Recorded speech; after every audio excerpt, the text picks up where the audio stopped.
Maybe I'm not. Maybe it's a figment of my imagination.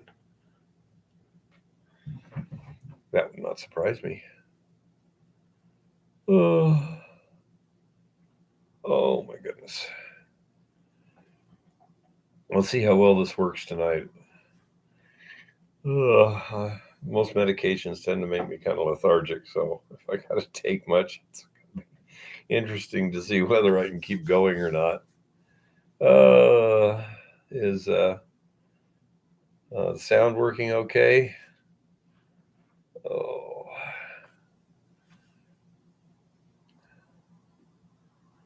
oh. Can anyone hear me? Okay, David. Oh, hello, Richard. Oh my goodness. Thanks, Jeff. Yeah, I sent you a response to that email, Jeff. Um, if that doesn't work, I'll give you my address, but you can just send me the money on my PayPal. You know, you're not sure if it's 5x5. I'm only on YouTube right now. I'm not sure, but thank you very much. I suspect someday I may have to go to Rumble or something like that. It's hard to tell. Life is so bizarre at the moment. Things keep changing. It gets confusing. I find it fascinating to watch how different um, content providers deal with, uh, you know, these censorship issues.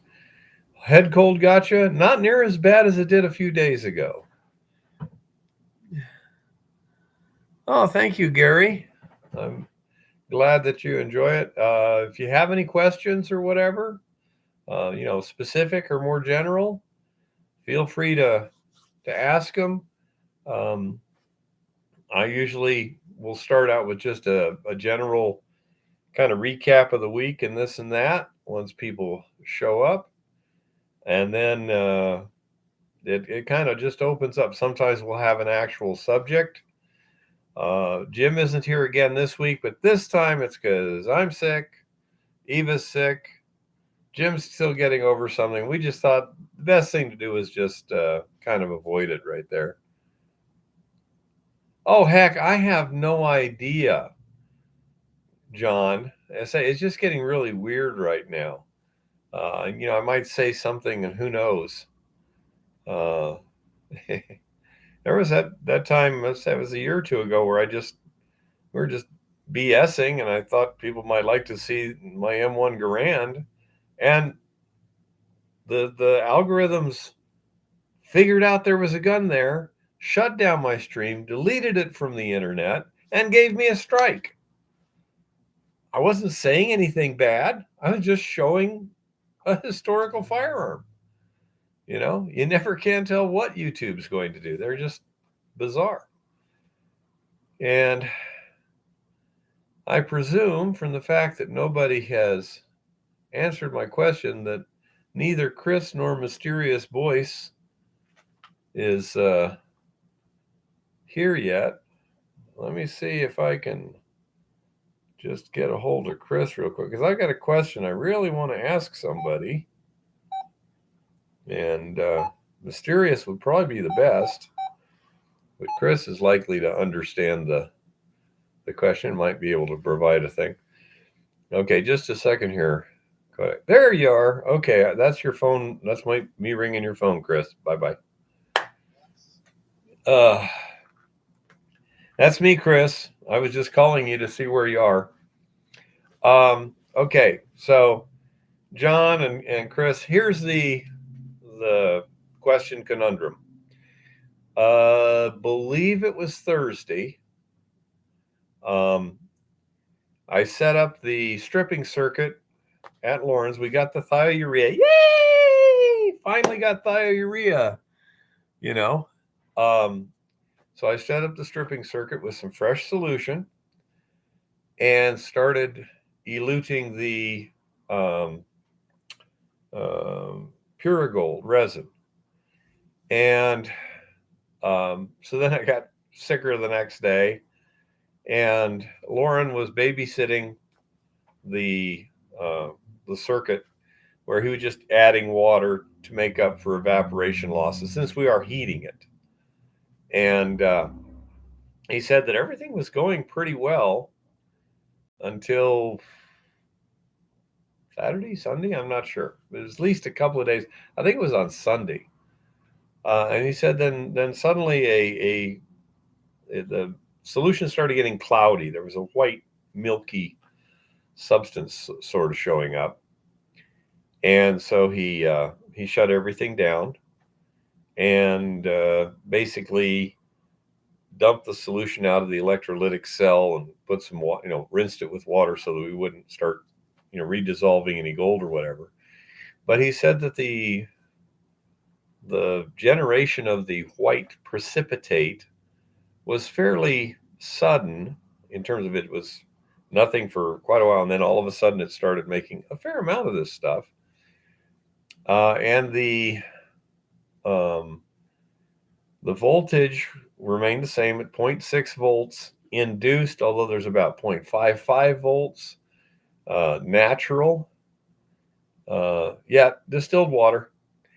And we got the carbon anode and stainless steel cathode in this run here. So he said the amperage indicated on the power supply had gone down to 1/100th of an amp, although it was only running at maybe a tenth of an amp when I left. So it wasn't really showing a lot of amperage, although some of that may have been because it has a pretty substantial natural voltage there between the carbon and the stainless steel. So anyhow, I was just wondering if you had any idea what this relatively insoluble white precipitate stuff might be. It was fresh solution. It was just thiourea, sulfuric acid, water. That was it, was what I started. And whatever was in the pure gold resin. Now, according to Lauren, the pure gold resin now looks pretty much white, which is what it started with. No, it wasn't super saturated. It might have been fairly close to saturated, but at those temperatures, it was definitely not super saturated. The pH only increased a tenth of a point. So it's not a major change in pH that caused it. So really not sure what the heck it is, whether it's some sort of relatively less soluble sulfate being generated or whatever. But the pure gold resin, as I say, it came out white. It could be, Chris. Tomorrow I should be back over there, and we'll try a few tests to see how readily it dissolves when we do other things. Like just take some of it, add a little water, add a little sulfuric, things like that, and see if it readily dissolves again. But unlike the Max water, which even when we strip the gold, still looks really dark, unlike when it was, brand new. The pure gold, according to Lauren, is turning white again when it was stripped. So it may be much more selective than the Max water. Not sure. We'll see. He says there's a lot of gold in the cell, which there should have been. This particular, using Eva's fire assay of the resin, we should have a little better than 3 grams of gold in that batch.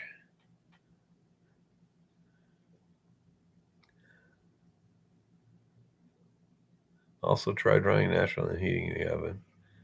Hey, Tricky, how's it going?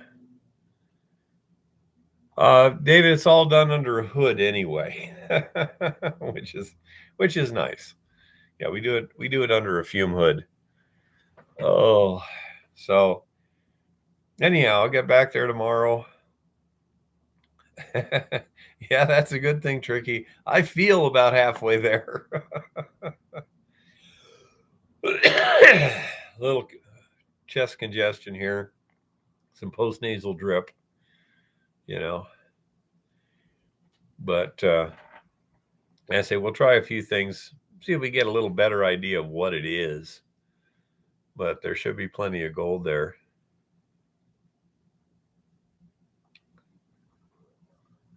Yeah, the John, the amperage dropped way down. If you run out of soluble species that are going to plate, then that's what you expect to see. You expect to see the voltage drop once you plate it out. Everything that will plate at that voltage, and you would expect to see that that amperage drop. So I say that could be it too. You know, when it's going to be doing one thing, and then when it runs out of that, it may switch to something else that's very marginal. You know, some other process that's kind of marginal. Not sure, but I say I don't know. We never got any of the pure gold resin to rock for XRF analysis, so we have no idea what other species might be in the pure gold. My feeling is it was much more specific to the gold. I don't know, but that's my feeling. The other thing that I found interesting was it did seem to be, it gained a lot of weight. When we first loaded the cartridge, we weighed 350 grams or 330, I'm not sure. It was either 330 or 350 grams of pure gold in there. And that turned into like 465 grams of resin. Now, it wouldn't surprise me a lot of that was just hydration or something. Hey, Mr. Lodak. So I really have no idea. And probably more symmetrically than me, Tricky. But anyhow, so it seemed to get a lot heavier. But I say that might have just been an increase in hydration levels or something. Not sure. I like the Puragold in the way it handles. It flows better. It's not as sticky. It's not, say, it just, you want to wash out, it just washes out. When you do stuff like it, just does it, you know? And that sort of thing, it's just not a terribly important thing, but it's kind of nice.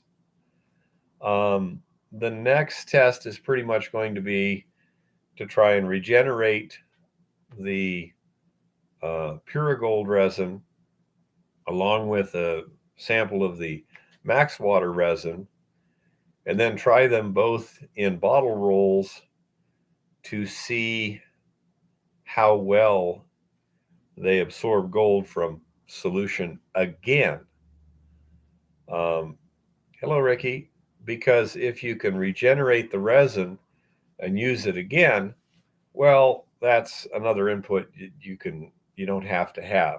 It reduces the cost, and it also reduces processing, because otherwise you don't have to, ash the resin after one use and then extract the rest of the gold after you've eluted it. But it also means that in case you can't get any resin, then you can just keep using for all. These resins should be,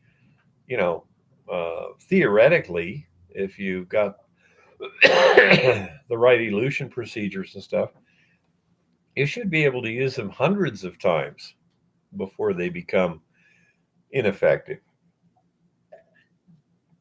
So we'll just have to see that. I don't know. I didn't go out and find anything. It doesn't feel especially different from other stuff I've had in the past. Hey, Paul.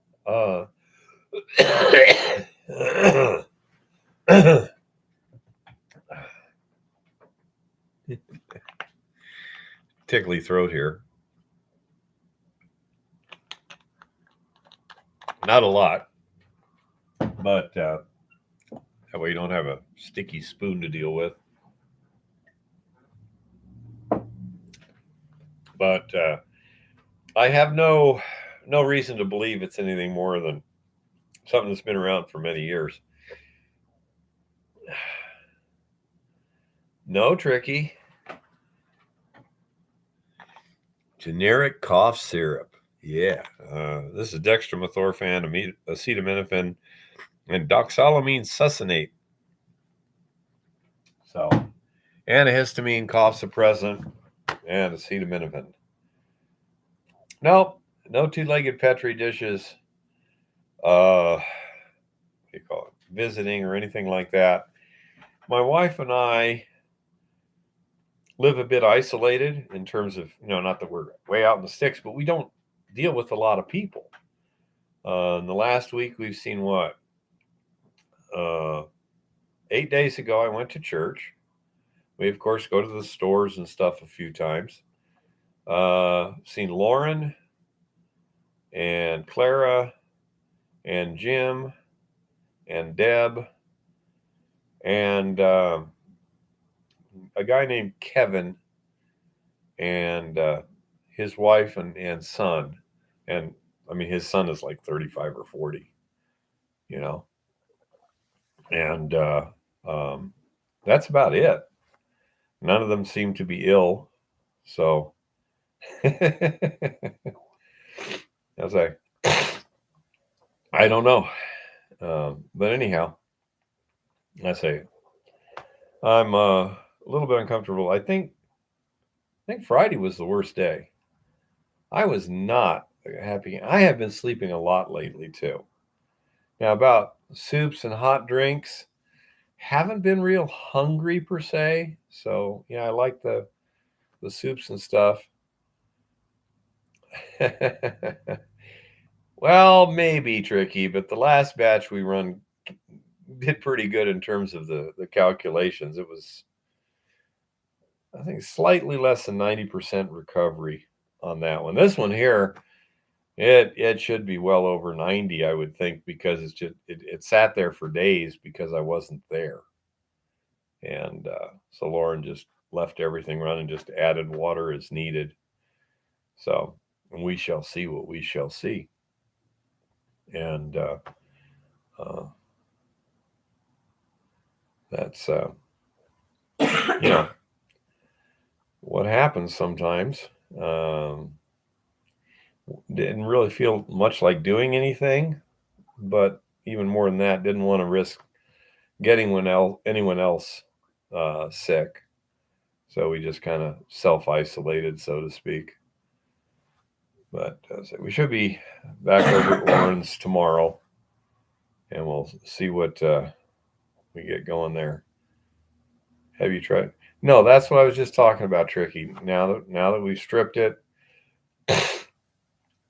I need to regenerate the Pura Gold. I've already got some regenerated Max water, and then I'll take a small amount of those, roughly half a gram each, put it in a liter of pregnant solution I have, and bottle roll it and see what they do. Assuming that they suck up all the gold, then I'm like, aha, we can reuse it, and that'll be a lot easier than ashing it after one use. Be a lot of, you just basically soak it in sodium hydroxide and then rinse it in fresh water, and supposedly it's ready to go again.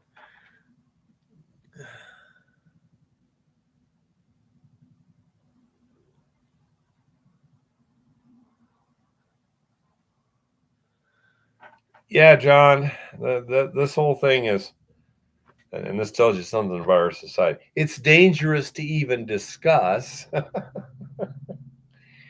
But yeah, it's one of those things that we've been told stories that aren't exactly true. Now I don't know how untrue, or how radically different it is, but my spidey sense is tingling pretty seriously here. This could get quite interesting.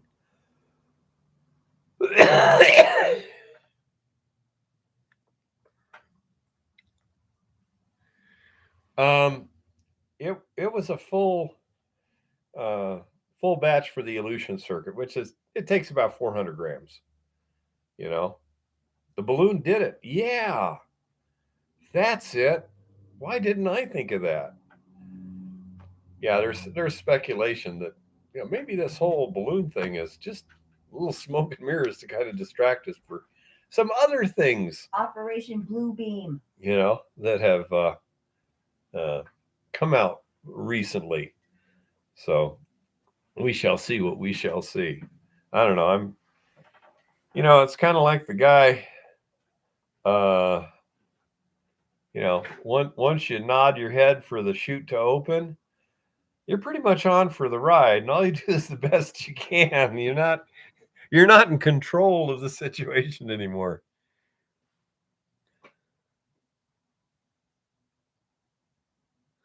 Yeah, I heard that some of those had been essentially digitally photocopied, so to speak, and um, those were like the Western blot results or something, and that there's no way that can happen if they were actual. This is result A, result B, result C, because it was like at the data level, it was identical or something like that. I don't know. I haven't checked it, and so I don't know. Joe Rogan and Matt Taibbi. I know Matt Taibbi is asking for help uh, doing research, doing more of a deep dive into some of these emails between the government and, is it Twitter? Yeah. Twitter, yeah. Okay. The Twitter files. Yeah. And, um, Paul, here's the thing. Do we have any evidence that any of the three later balloons were actually real? I mean, the first one, there were numerous people who had videos of it and this and that and the other. We actually have some kind of evidence that there was something there besides the government telling us, yes, we saw something on radar, we sent up planes, they shot it down, and we can't find it now. We're having trouble finding the debris. Convenient? I don't know. Lack of data is not proof of lack. I don't know, but I like to see one thing right now, and that I'm seeing. People are getting extremely skeptical of information in general. That's got pluses and minuses. It's uh, it's a bad thing if the information is predominantly correct. It's a good thing if the information is heavily infected with untruth, which I think is where we're at right now. And it's so you know not even you've heard of trust but verify. This is, I don't trust until somebody verifies.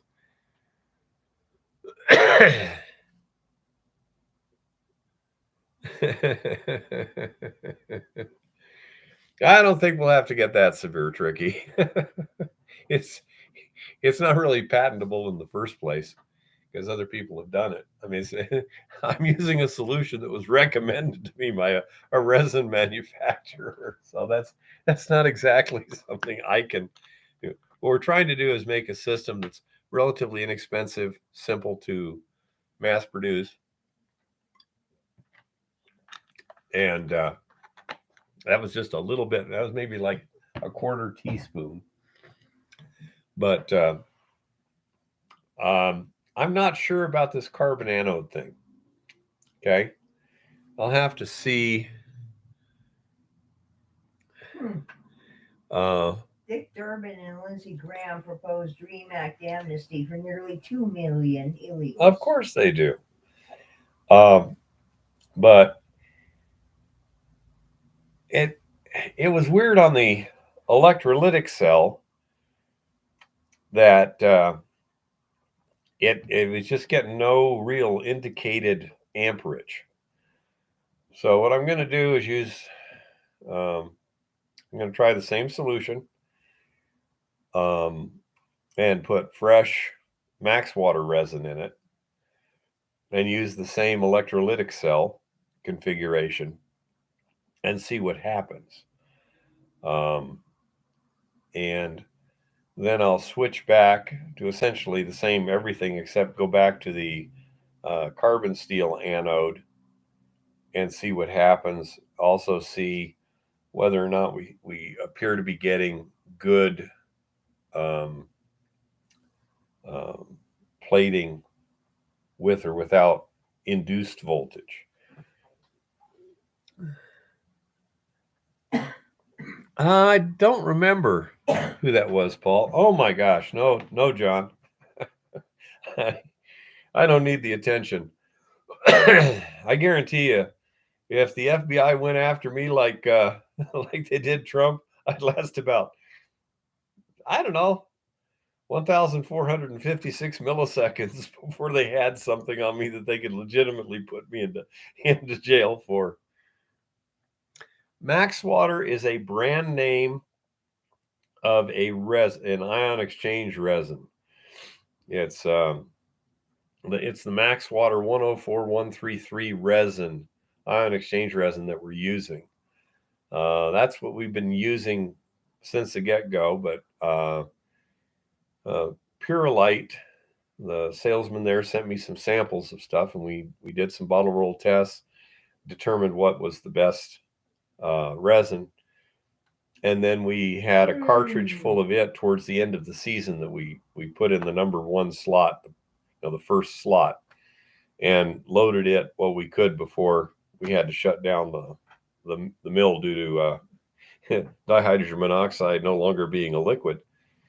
So the costs are roughly the same.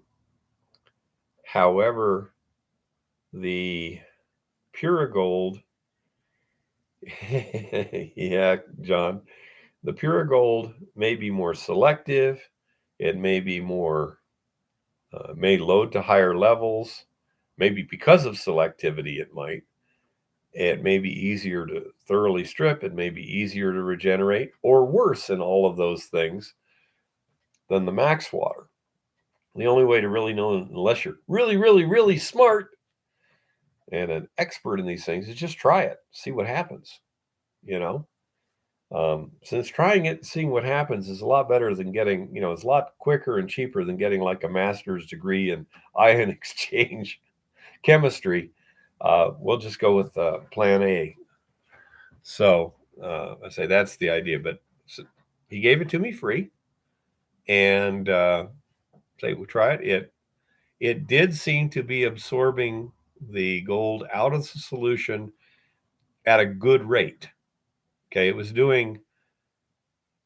um, doing just fine, as like it was like the cartridge one was made out of brand new max water. So when it came to effectiveness in a real world situation, it seemed to be doing just fine. So it's all these other parameters that become questions. It's also nice to have a backup system. So in case we can't get the max water, we can go with the Purolite. If we can't get the Purolite, we can go with the max water. That sort of thing. So it's nice to have a perfectly functional backup plan. Can we separate the white substance? It has precipitated out. I mean, it's laying on the bottom when Lauren decanted the electrolytic cell into a large beaker to stop any solution contact with the gold that had been extracted. He said that currently the decanted solution is clear with a layer of white on the bottom of the beaker. So, yes, it's easy to separate it out. And then we can play a few games. I'm hoping it's silver.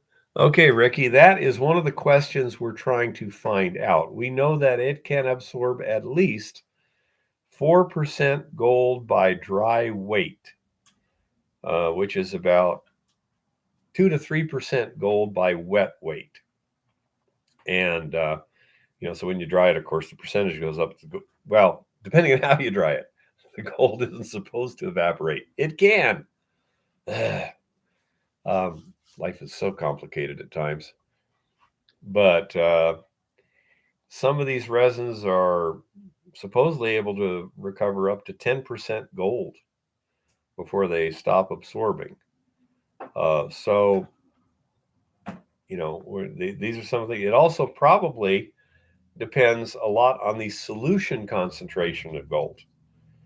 For example, our solution concentrations last year were running in the double digits of parts per million, like, 10, 11, 12, 15 parts per million. This year, we've only got close to 10 once, and it's typically more in the 6 to 7 parts per million. And our loading factors have also been less because we have um, used our spot test to determine the relative gold concentrations between the input and the output of each resin cartridge. Again, that only costs us like a penny each to do that test. It takes a little time because we got to let it dry in a um, spot plate, but nevertheless, that's so cheap that we can. What we're looking at and seeing is, does this result before look like the result after, or does it look like more? And by doing that, we can see um, when it seems to have maxed out. And then we take it out of circuit and move all the cartridges forward, put a fresh one in at the tail end of the whole situation. And our resins this year are showing consistently lower loading factors than they were last year. So this leads me to believe that it has an equilibrium equation with the uh, pregnant solution. And if we had a higher grade of pregnant solution, typically because we had a higher grade ore, then we could probably load the resin to a higher thing. It is also known, observed when we sent the stuff off to Rock Butcher, that initially, the cartridges that are, just getting started, um, then they had a lot more silver in them in the cartridge. We have some silver in the ore, there's some silver in the solution, but seem to get a lot more silver in the resin, and then that reduced over time. So something was kicking that off of the resin, which is undesirable, but nevertheless, you've got preferential attraction to various ions, and so that's one of those things that can have a serious effect too. And I don't know. Again, the pure gold may not have a big problem, but in the um, what do you call it? In the max water, the loaded resin, some of the really important stuff was iron, nickel, copper, zinc, sulfur, and that's basically it. But I mean, the copper, you know, really, it seemed to really like that copper. So I don't know where that copper was coming from. The copper may preferentially bind with the max water, but if it doesn't preferentially bind with the pure gold, then we may be able to get a much greater concentration. We don't have the testing ability to test that directly, like we did for a short period when Rock Butcher had an XRF laboratory machine at his disposal for a little bit. Okay. Have you tried carbon? No, we have not. Primarily because if it works well, ion exchange resins will generally load to a higher concentration. And using a non cyanide solution, some of the species likely to be in there, specifically the thiol species, do not bond well to carbon. That's if you got carbon in your ore, that's one reason you might want to go to a thiosulfate leaching system. Okay. Can it be vacuum desiccated? I'm sure it can be. Whether that uh, increases or decreases the vaporization of the gold complexes, I do not know. Haven't tried. There was a method. Let's see, method for identifying the unknown. But again, old farters. But yeah, I say it's one of those things. We'll see.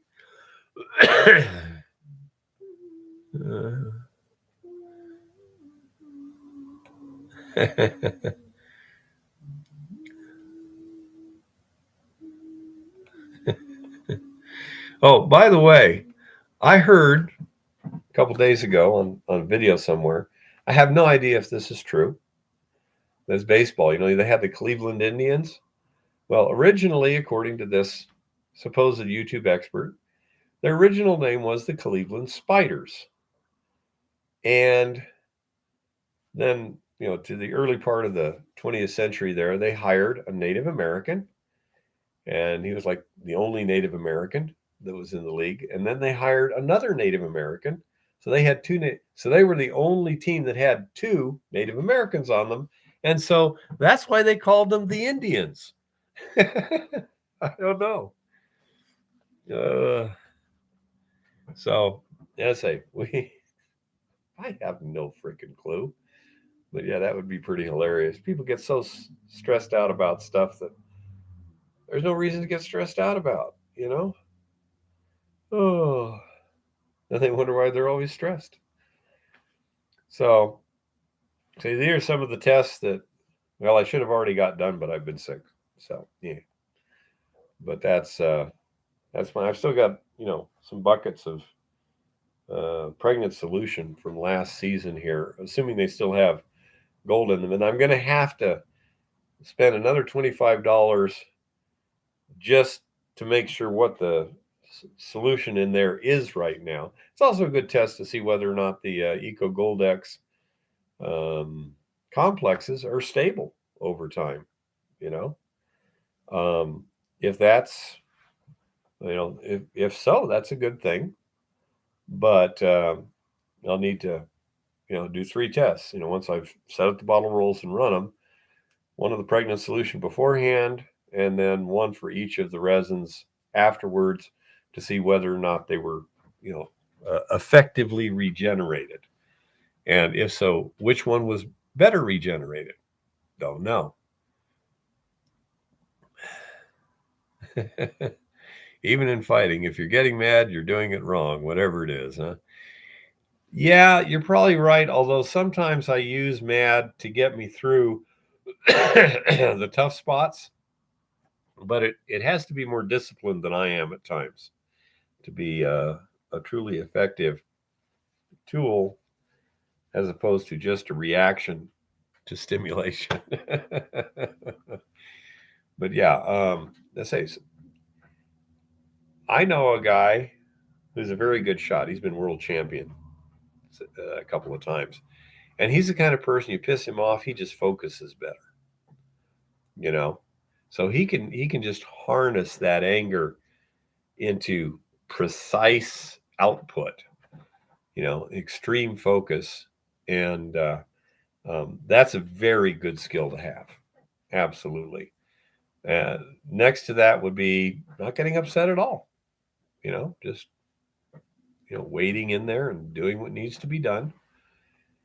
But as Eva can tell you, sometimes I am anything but taciturn and calm.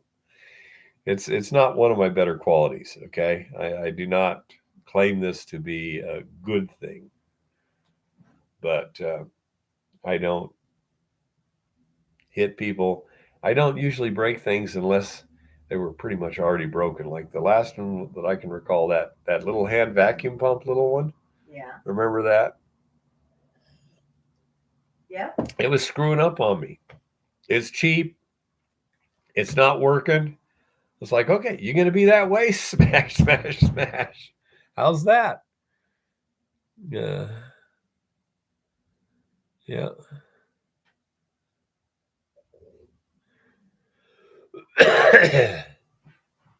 Yeah, it say there's times where that can be therapeutic, but you have to be careful that it really is something that is not a negative to demolish, you know.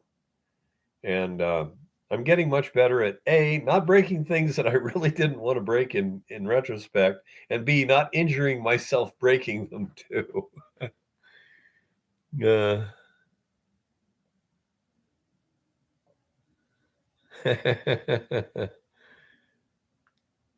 okay, Kodak. Yeah. So in my friend's case, it was just purely psychological. He was in a competition, and this was his first time in a world championship, and it was in Spain, and everyone spoke Spanish, and they didn't know he spoke Spanish, and so they were, saying things that were derogatory about his Americanism, and things like he wore jeans and tennis shoes to for a shooting competition, but these guys wore suits. uh,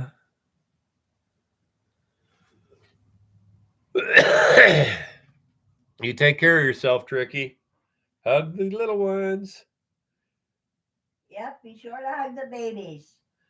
But anyhow, so he was able to just use that energy to you know focus and win the competition. And I forget exactly what the prizes were, but just the side bet money was 30 grand. He won basically the competitor pool. uh, yeah, Shaggy. And the other thing I've noticed is that um, I can't break time into small enough fragments. So, there's people like Jerry Mikulik. He was. Uh, I'll get to it in a minute, Paul. He was, firing an M1 Garand at 8 rounds per second, putting them all into the target. He's saying, yeah, well, when you fire it, it recoils a little bit to the right and up, and this and that and the other. And I'm like, to me, it's like bang whack, and that's it. So there's a certain amount of perception and stuff involved too. Now, you mentioned one time that gold and silver could sometimes be found in shale deposits. So what happens in that case in gold? I'm not sure about silver, but I presume it's a similar sort of thing. The um, carbon in the shale tends to precipitate the gold out of the natural solutions. And that's what puts it there. The problem is that carbon in the shale will also tend to precipitate the gold out of cyanide solutions. So this makes it a refractory ore. This kind of ore is what they call preg robbing. You dissolve the gold and it just takes it right back out of solution. And so in a preg robbing situation, it say like in Nevada, they have several mines that have this situation. You could uh, roast it to oxidize the carbon first and get rid of it, which is expensive, of course. Or in some cases, you can use a thiosulfate solution, which doesn't stick to the carbon, and then you can dissolve it and keep it away from the preg robbing situation. But that's how it works with gold. Not sure on silver. I would presume it's a similar sort of thing. But silver and gold are actually rather different in the way they work in solution. Yeah. Well, Tricky, Um, we'll hope that things work out well in 4 weeks or so. So we shall see what we shall see. But you got our best wishes, of course.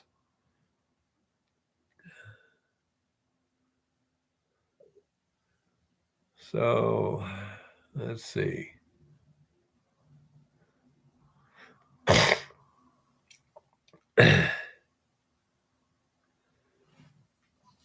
Oh, yeah. I've been in a number of car accidents, never been significantly injured in any of them. Okay. One was a fatal, too. The guy who was riding in the back of the pickup didn't make it. The driver, he got like a couple cracked ribs and a little hole in his lip here where it hit like the steering wheel and punched a hole against his teeth. But I've been pretty lucky on those things. I have dodged bullets, not real bullets, but I've dodged situations several times. Uh, you know, like I had that one time. This 3 times in one shift. I almost got maimed or killed. One shift, and managed to walk out essentially uninjured. Got a little scratch on my back. You know, just literally a scratch. This guy works at Rio Tinto Kennecott. Yep. We're having a nice conversation. Kennecott? Yeah, Bingham Canyon. Bingham Canyon, yeah. Yep. And so, say, sometimes, luck beats skill any day of the week, but it's not nearly as consistent.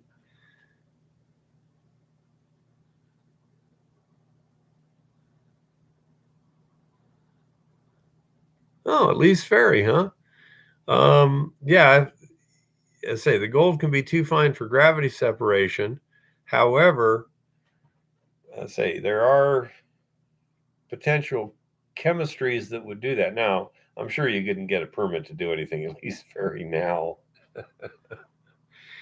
But yeah, been to Lee's Ferry a number of times. It's pretty.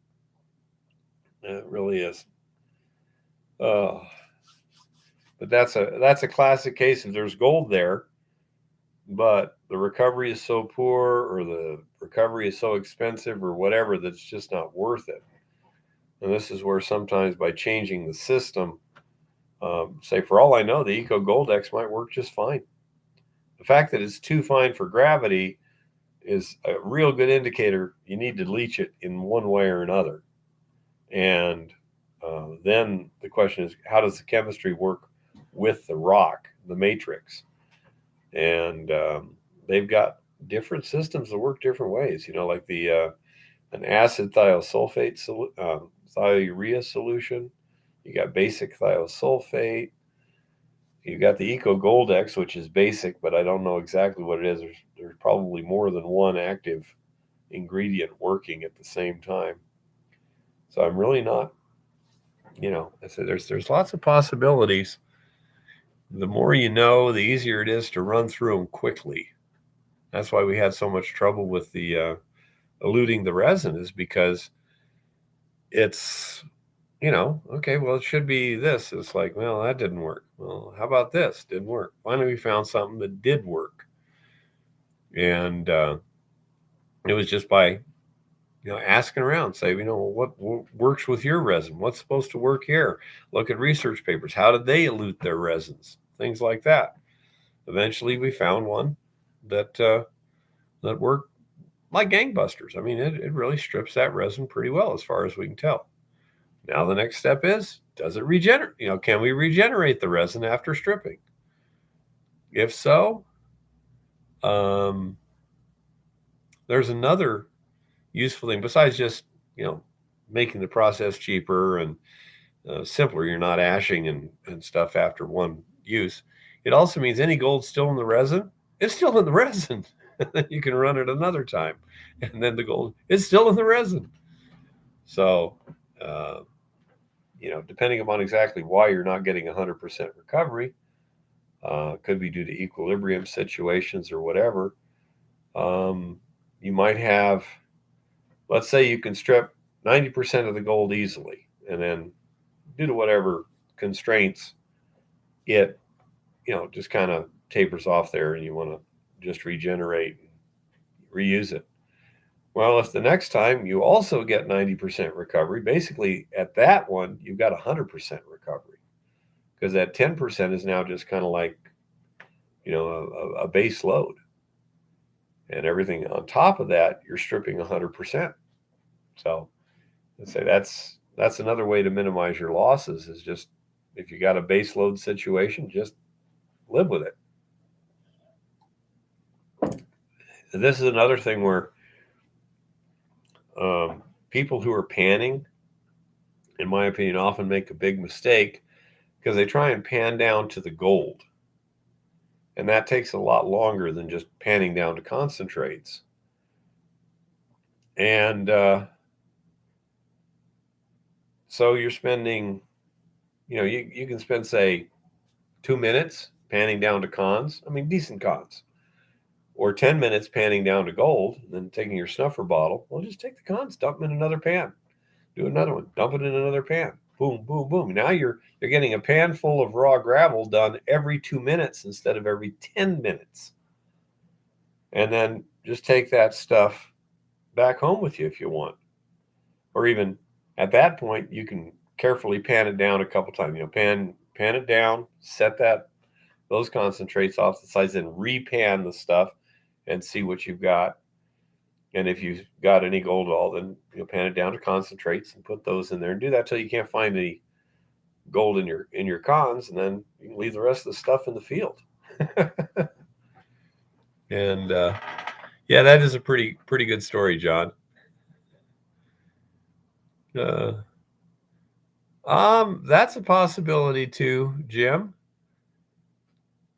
You know, I've always thought it might be cool to go find a place where there's gold in the river, but um, there's a fairly flat bedrock place or whatever, and then just in low water, just you know cut riffles in the bedrock.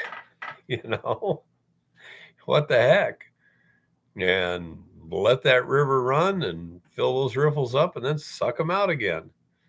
You know, that way you can make sure that the cracks in the bedrock are perfectly configured, shaped, and sized to do what you need to do. Oh,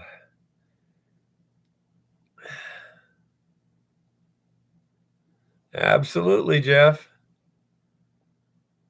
Do you lose gold when you pan sulfides? Well, it depends on where the gold is. If you're talking like in a placer deposit where there are sulfides, you need to pan the sulfides, pan any gold out of the sulfides, and then have those sulfides fire assayed. They may have quite a bit of gold in solid solution, or crystal locked or like that in them. And obviously, if you're panning off the sulfides and they contain gold, yeah, you're losing gold. But the only way to get them out of the sulfides is going to be roasting, which, depending on how much is in there, what the heck?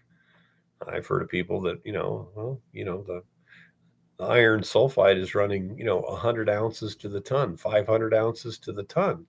Is that worth roasting? Well, hell yeah, it's worth roasting.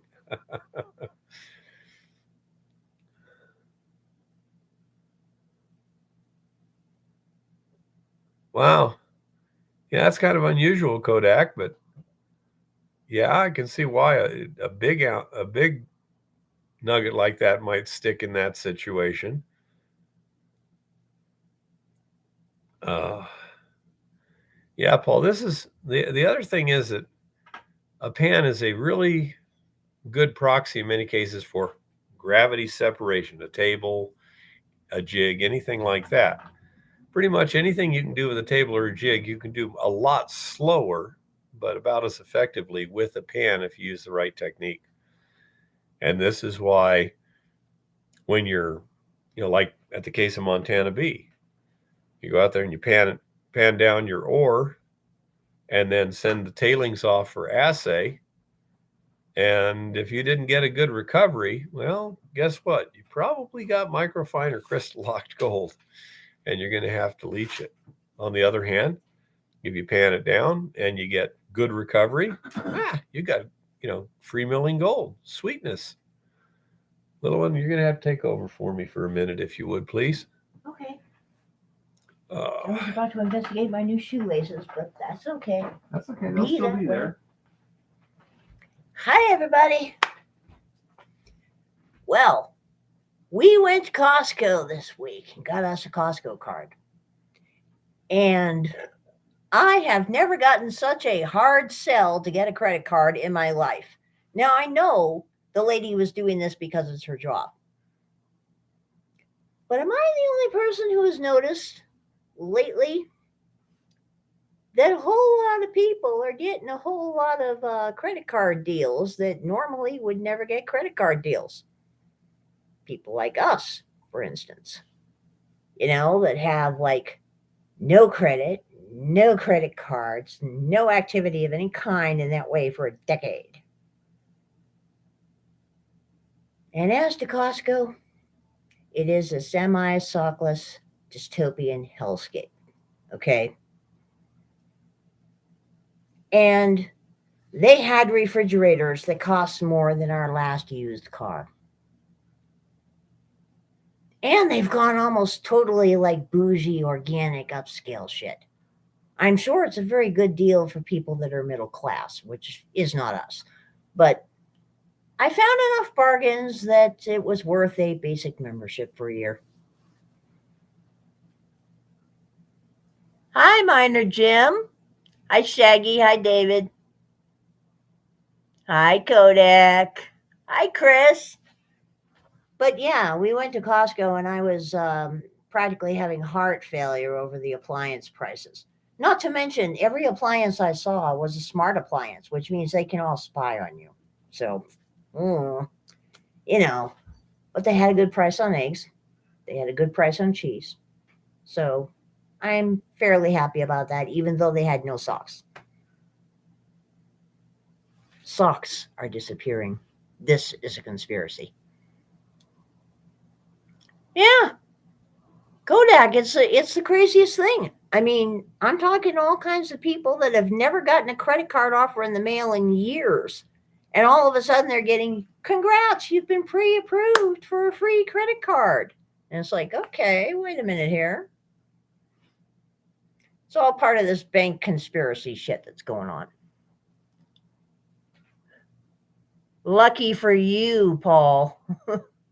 I could not believe the hard sell we got at Costco. I mean, I expected it because Costco has a credit card, but the limit, the amount of hard sell that went into this.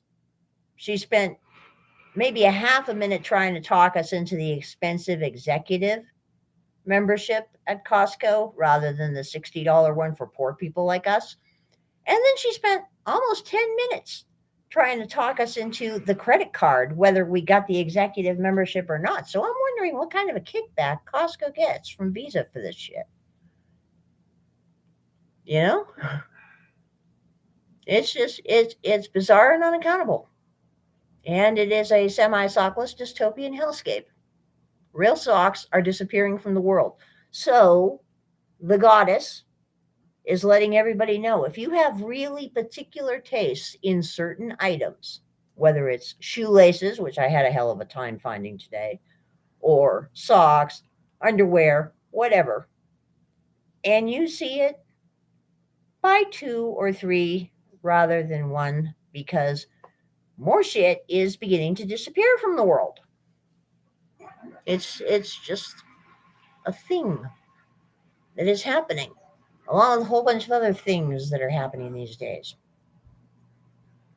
that the goddess most definitely does not approve of. Just saying. But hopefully we will be back in the lab tomorrow. I'm feeling mildly off. He's been feeling a lot more off, but then again, he's more off to begin with. We all know this. Oh, harshness. And hopefully, good shit will happen. Here he is.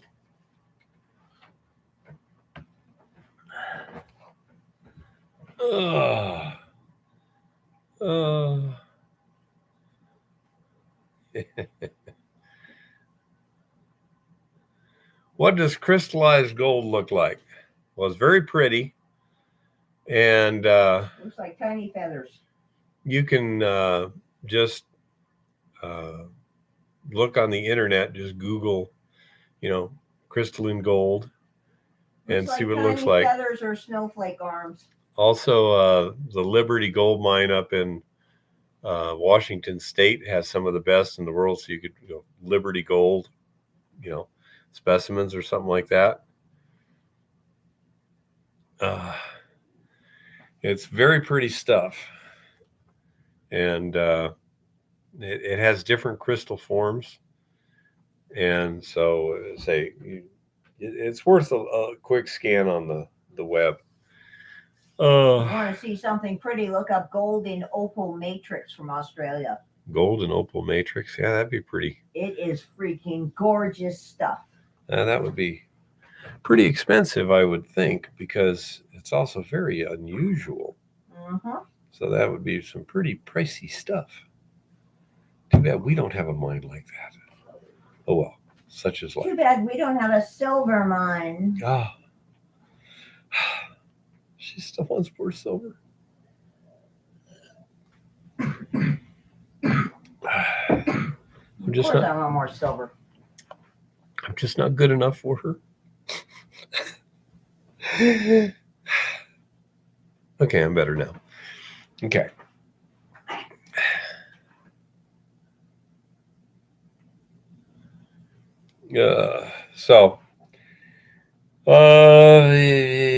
I'm not sure. Yes, there's much more silver out there than gold. What's the ratio in the Earth's crust, little one? Do you know?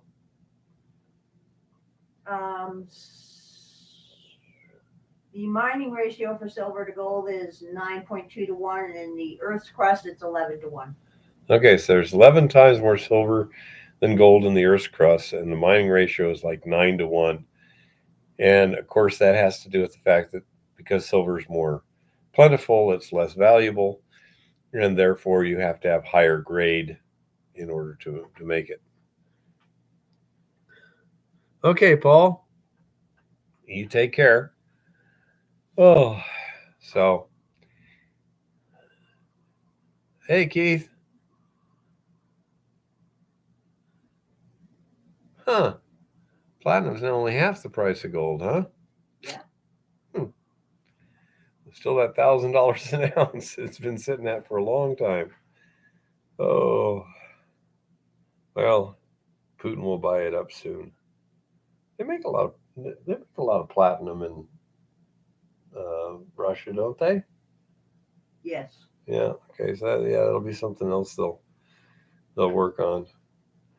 Because unlike some countries, the Ruskies are trying to be as self-sufficient in everything as they can, so that nobody else can put the squeeze to them.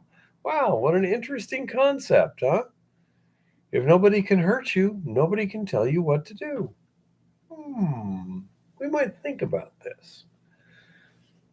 Oh, anyhow, so we're going to be cleaning that out. I don't know, Kevin, are you here tonight? Haven't seen you, but likely we'll call him up and head out to Lauren's house tomorrow with him, as he wanted to go out there and meet Lauren and everything and see some of our neat stuff. Kevin's an experienced underground miner, so is his son. So very, potentially useful contact and everything too. We shall see what we shall see.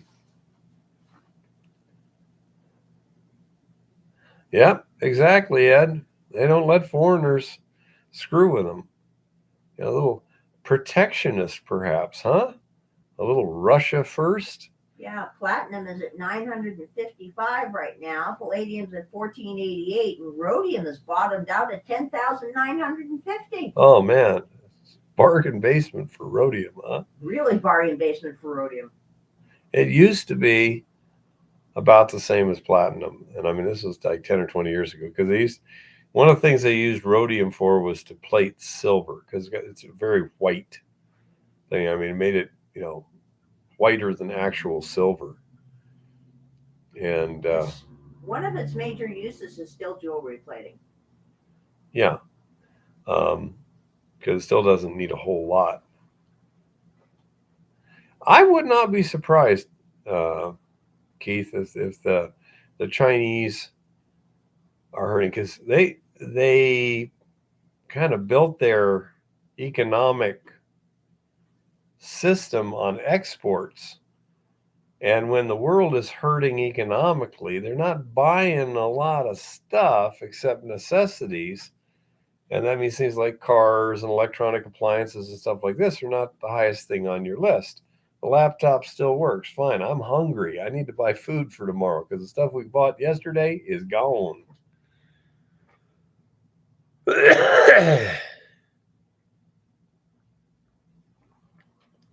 You ran across a mine in the MRDS, which reported 6 and 8 ounces per ton. I presume that's gold. It seemed weird. It's not weird, but it is quite rich. That is unusually good. And mine's disappearing from it. Oh, that's not surprising. It's been happening for decades because the environmentalists want to shut us out of our public lands. Wow, iridium is only 4,900 an ounce. Dang. Yeah. It sounds like war to me. Bad economy. Yeah. The funny thing is these stupid globalists get us in a fight in Europe, Russia's going to clean our clocks. Because while we've been just coasting, they haven't been. They've been building. They built back better already. And say so. While we're throwing all our ammunition into Ukraine and it's being burnt up at like 5 times the rate that we can produce it, Russia isn't losing anything on the stockpile. They're building more, because they're not using it as fast as they're making it right now. So, yeah, I forgot who it was. It was on the Joe Rogan podcast, and he had a guest there, and this guy was saying, yeah, if NATO gets into the fight, we're gonna kick Russia's butt in a week. And I'm like, yeah, I don't think that's exactly the way it's going to be. Now, in his case, he was of the opinion that would force Russia to use nuclear weapons. To which it's like, well, if we actually were kicking their ass, yeah, then they very well might. I don't think they're going to get that scared. Does anyone know where I can buy metals in Montana or other tax-free state? What are you looking to buy? Yeah, we could, buy stuff and maybe send it to you or whatever. But well, I can tell you where all the good coin shops are. Yeah, I mean, you could maybe get it directly, but if it's going interstate, I don't know if that means you're supposed to pay tax or not. Really don't know. Haven't looked into it, but I mean, yeah, we got some places up here that we go to. Well, this is my department. Yeah, I agree, Keith. We're really making ourselves persona non grata. Hi. When it comes to buying metals, if you buy them online, you can have them shipped to your state. And if your state has minimums, like some states, if you buy over $1,500, you don't have to pay tax or whatever. If you've got a state like that where you have a minimum purchase floor, when you buy online, you let the company know. Walmart.com, believe it or not, is the best place to get cheap stuff. But there's tricks to that. You let the company know and they will refund any taxes that supposedly come out. Or if you happen to be next door to a tax-free state like Montana, just drive over and buy stuff in person. Because we know where all the good stores are. He says, seriously? Yeah. Walmart.com. Yeah, she pays attention to these things more than I You do. go to Walmart and you can get bulk AppMex products, APMEX. You want to make sure they're shipping directly from the AppMex store. You'll get a lower price than you will on the AppMex website. Don't ask me why. But they ship faster, they do not charge credit card fees, and you get a lower price than the AppMex website. Bizarre and unaccountable shit. Kodak, that I'm I actually may disagree with you there. I'm thinking, it's defining what the one world order is. I don't think the BRICS countries are the one world order. I'm thinking more like the collective West and the World Economic Forum and stuff like that as the one world order. And yeah, well, say that we're making ourselves so unpalatable that yeah, somebody's going to try and take us down. I think it's going to be the BRICS. They're just going to get their own economic system together, get enough gold stockpiled, and put out a new currency. And then we're going to be sitting out there going, why doesn't anyone want dollars? Well, I don't know. With $37 trillion in outstanding debt, why would you not trust us to pay you back? So I don't know.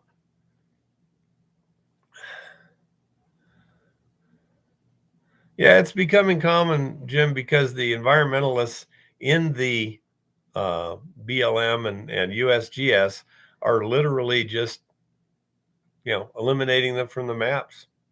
Yep. I say that's. I agree, Keith. We're doing it to ourselves.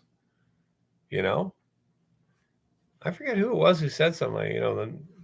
America will never be defeated from the outside. And from what I can see, they're right. Yeah, Ed's is correct. There's not many operating miners in Arizona. You might talk to, I Break for Bedrock, because they're fairly successful. They might have good ideas for you, Ed. But yeah, it's not like up here where you have a fair number of professional miners. In Arizona, you got a lot of retired prospector people. They're retirees. They prospect for fun and things like that, but they're not really that much in the way of miners.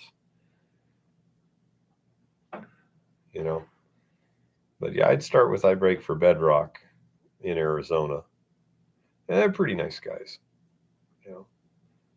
I've dealt with them in person a few times, and they seem to be nice people. Oh. Anyhow, and I think a lot of people are doing the same thing, John. It's finding gold for sale, and from someone you can trust, not to screw you too. Because whenever you get a situation like this, there's always somebody who doesn't care how they make the money. They just want to make the money, and they will, they will lie, cheat, steal, deceive, etc. There's a lot of fraud in this business.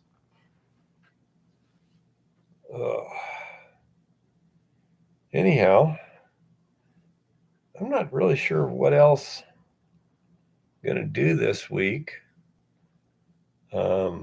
Eva's got the results of the last elution to smelt down. And then by the time she has that done tomorrow, or whenever, she may have some other stuff first, but by the time she has that, I'll have the next batch ready to do. And so she'll have that to go. Another thing, Coulter Young suggested for Mining Magnets, we did the thing with the splitters. He says, well, did you ever weigh the total magnetics versus the total sand?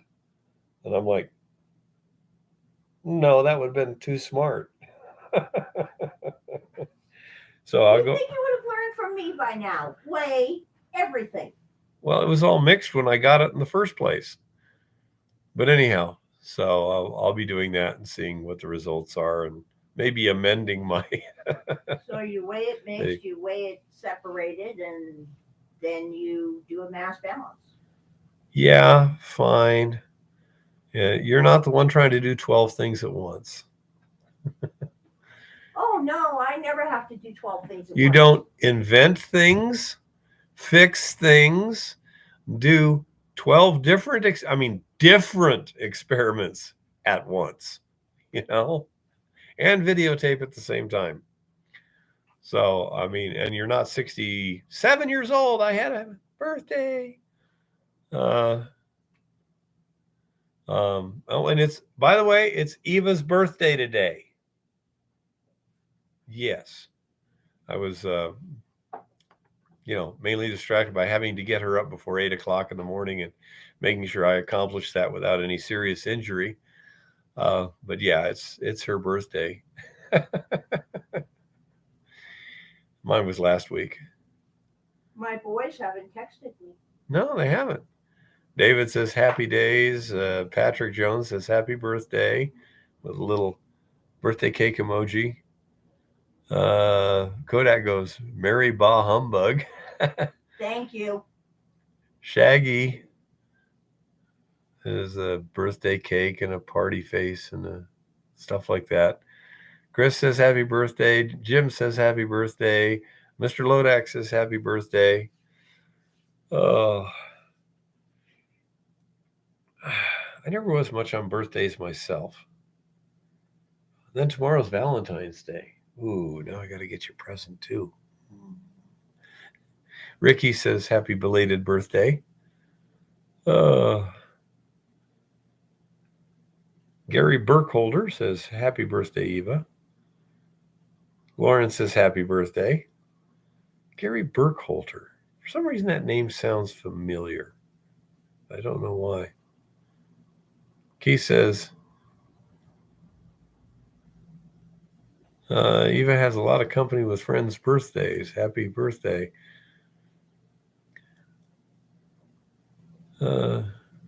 You have to share the cake. Remember, keto diet, no cake. I have a keto cake and I have keto frosting. I haven't made it yet. Thank you, Jeff. Thank you, Patrick. Yeah, we try and do the best we can, Jeff. Oh. So, I'll say I don't have a whole lot to talk about this week. Did you like the video on the splitter and stuff? And I thought it was really nice to have a good visual context so that you could actually see how well it blended or didn't and stuff like that. Because there's you can never see the gold in the rock basically. So how can you tell visually whether or not you got a good sample? But that was something that good. And that Coulter just volunteered the magnetic separator and the magnetic sand and the other sand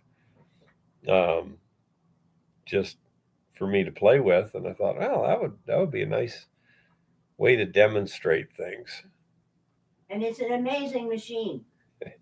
Yeah, that little roly-poly is pretty amazing. He started with that, and then he made the separator. He actually came down to Tucson to try that out on Ryan's ore. I had crushed ore, crushed cons and stuff, and we ran some concentrates, and it did a real good job of separating the magnetics without grabbing the gold.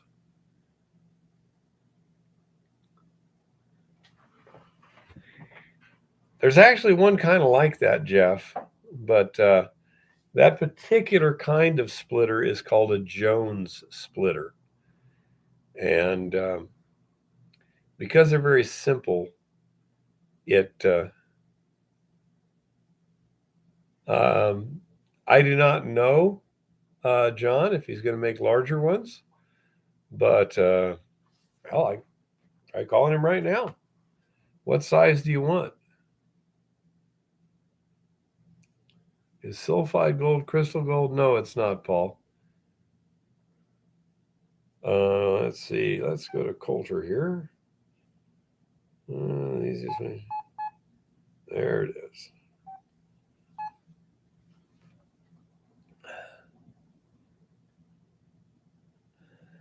Yeah, crystalline gold is so rare, Paul, that it's all. That's doing good. Somebody has a question. Uh, do do you know if he's going to be making larger magnetic separators? Well, I have a larger one on my website that's $900 that works wet or dry. It's metal, made out of metal. Okay, John. He has a larger one on his website, miningmagnets.com. Um, that what's the throughput on that thing? You can probably, well, it all depends on how much magnetite or iron is in the material. Yeah. So, essentially, if there's no iron, I mean, it could do, infinity. But if there's, let's say worst case scenario, if it was just a 5-gallon bucket of pure iron, it could do that in about an hour. Okay, if it was like a 5 gallon bucket of pure magnetite, it would separate that in about an hour. If on the other hand it was like 5% magnetite, then it could do it a lot faster than that. Correct? Yeah, you could probably do, let's see, 5%. You could probably do 20 buckets in an hour if it was 5%. Yeah, he says basically it'll do about 5 gallons of magnetite per hour, and the rest of the stuff is kind of inconsequential. Whatever it is, just goes right through. It does it wet or dry. Yeah. And on the website right now, I've got one in stock, but I'm building another batch right now. Mm-hmm. So if somebody orders one, it'll come pretty quick. But if not, it's only like a week or two delay. Okay, he's building some more right now, John. But he says that even if it was temporarily out of stock, it would only take him a week or two to build more. So I say just go to miningmagnets.com, and any questions you got, there you are. Thank you, Mr. Lodak, for putting up the link. And And tell him to feel free to give me a call. My number's right there on the webpage if he wants to talk more about it. okay. Sometime. Are you doing a live stream right now? Yes, I'm doing a live stream right now. You slacker. I'm working on a project with my son. We're building a 3D printed product for his school project. So we're actually Having some fun, huh? catch up. Yeah, and having fun and playing catch up because they're due tomorrow. So Okay. So anyhow, yeah. If you need to, um, have any questions or something like that, he says feel free to call. His phone number's on the website. So yeah, if you have any specific questions, give him a jingle. And he seems to be, say, he's been very personable and stuff. I think he's a pretty good inventor. He does good um, methodology. He comes up with good solutions to problems. And I say, if you got a specific problem that he doesn't have a specific solution for, throw it at him. He might go, okay, I can probably do that, because yeah, I like this the shorter version. Necessity is a mother, but but yeah, yeah, say if you've got a situation, there's probably somebody else who has the same situation. Yeah, but anyhow, he's pretty good at fabricating stuff. That new things. So yeah, if you got something, uh, just go ahead and do that. Let's see. John says, "Thanks, guys. One of my partners got one, but wanted to see something closer to what I've done in the past. No spoons here." Okay. Hey, Dave, how's it going? Dave Van says, "Happy birthday, little one." Thank you. So, yeah. And Coulter says, "Happy birthday." Anyhow, you better get back to your son and that school project there, Coulter. But I'll probably be jumping on here a little bit. We're almost done, so I might see you guys if you're on for another hour or so. well, we'll see what happens. I mean, my throat can only take so much, but it's holding up good so far. So we'll see. Anyhow, Yeah, thanks for calling. I'll chat with you here in a bit. okay, you take care, Coulter. Bye bye. You too, bye. And that's kind of the way Coulter is. He's a very very friendly guy. He likes to solve problems and such, and Excellent inventor type person. yeah, he's got a good head on his shoulder. So if he doesn't have the product you want, but you think it might be in his ballpark, talk to him, see what he can come up with.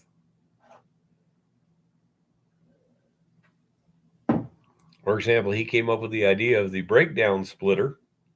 I thought, you put all this stuff together and weld it, and there you go, you got a splitter. And because he thought that, well, that's a lot of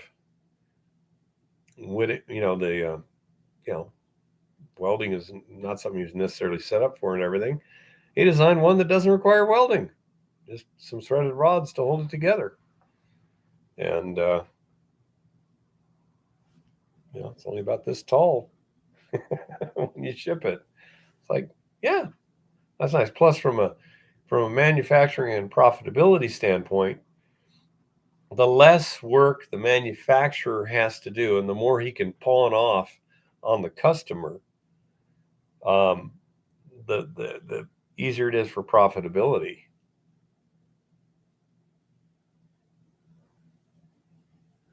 Okay. Ed Henry says, AppMex Walmart, 1 ounce platinum bar, $1,081, free shipping, $55 a month. 1 ounce gold bar, $19.76. Spot is $18.69. Yeah, I have never bought those gold or platinums. They have had the best price on bulk silver bars before. She says, and buffalo rounds. Bulk silver bars and buffalo 1 ounce rounds. They've got some of the best prices out there compared to the AppMex website. And the thing with ordering online is a lot of places will charge you a 3% credit card fee.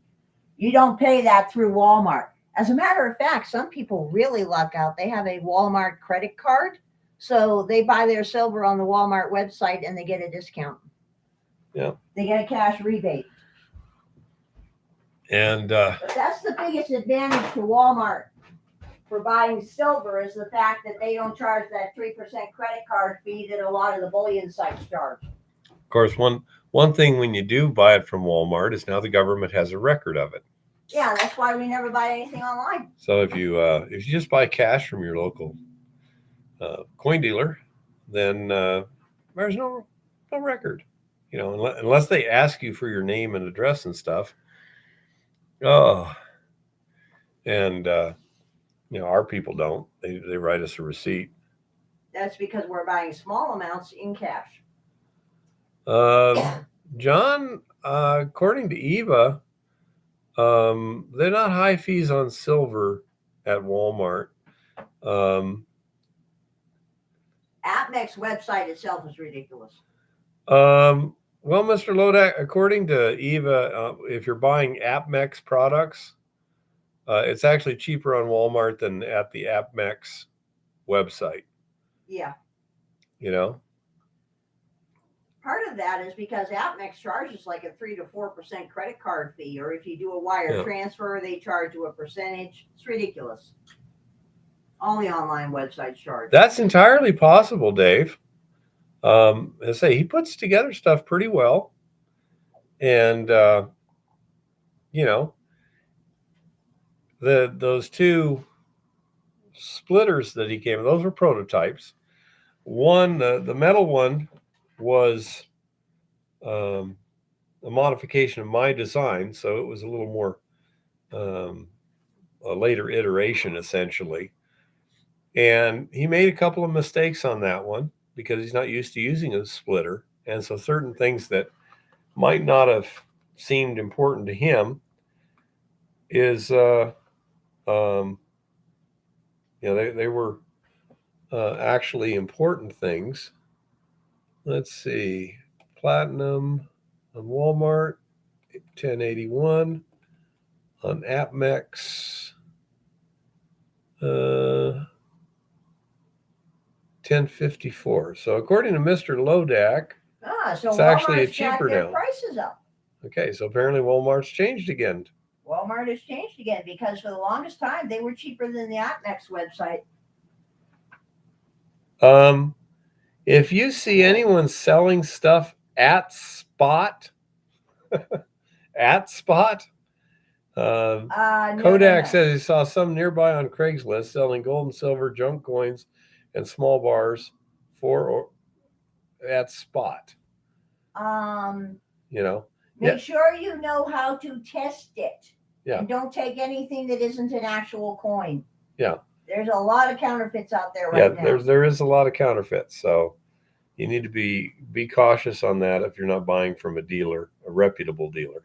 Let me put it that way. That's why we only shop locally. Yeah.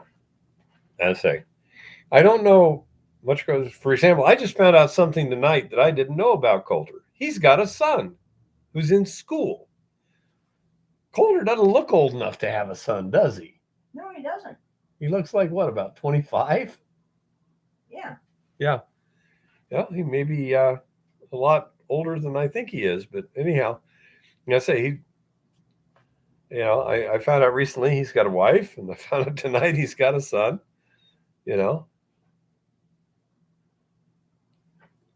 Gary Burkholder says Walmart silver rounds at max lot of 10 for $277.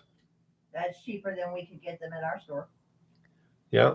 By about 50 cents a round. What did we get? About, what was it, $27 today? 28? What was it? Yeah, today it was 27. 27? Well, 10 for $277, that's $27.70. Yeah, that's just a little bit more than we pay right now.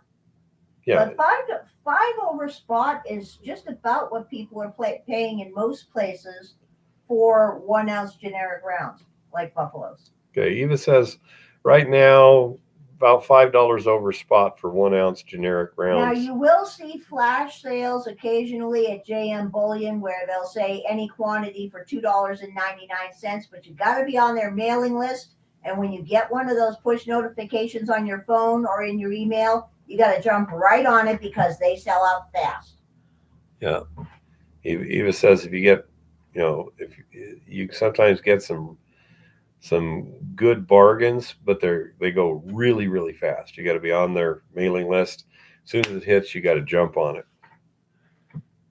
JM Bullion has good sales. Monument Metals has good sales. Huh.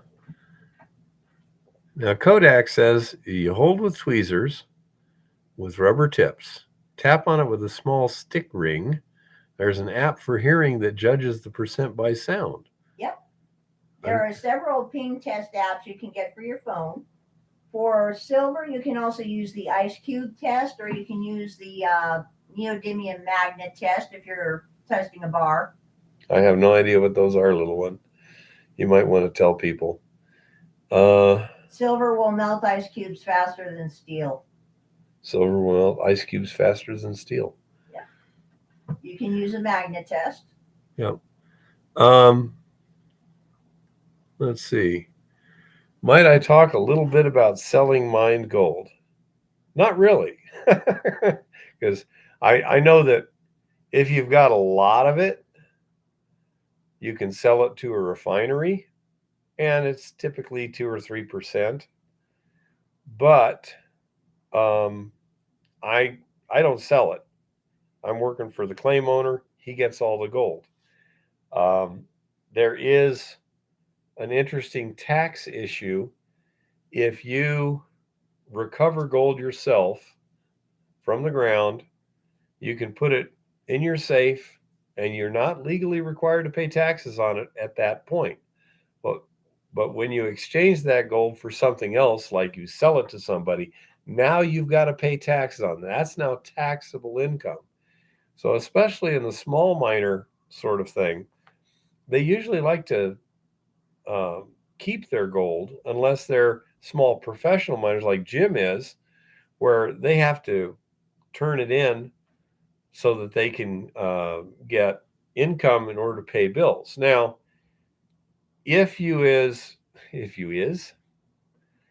are a fairly small operation, and say you're making $100,000 a month and you need $50,000 a month to pay expenses, you could sell $50,000 a month to a refiner or something at a modest cost, and then that check you can take as income. Then you cancel it with legitimate business expenses.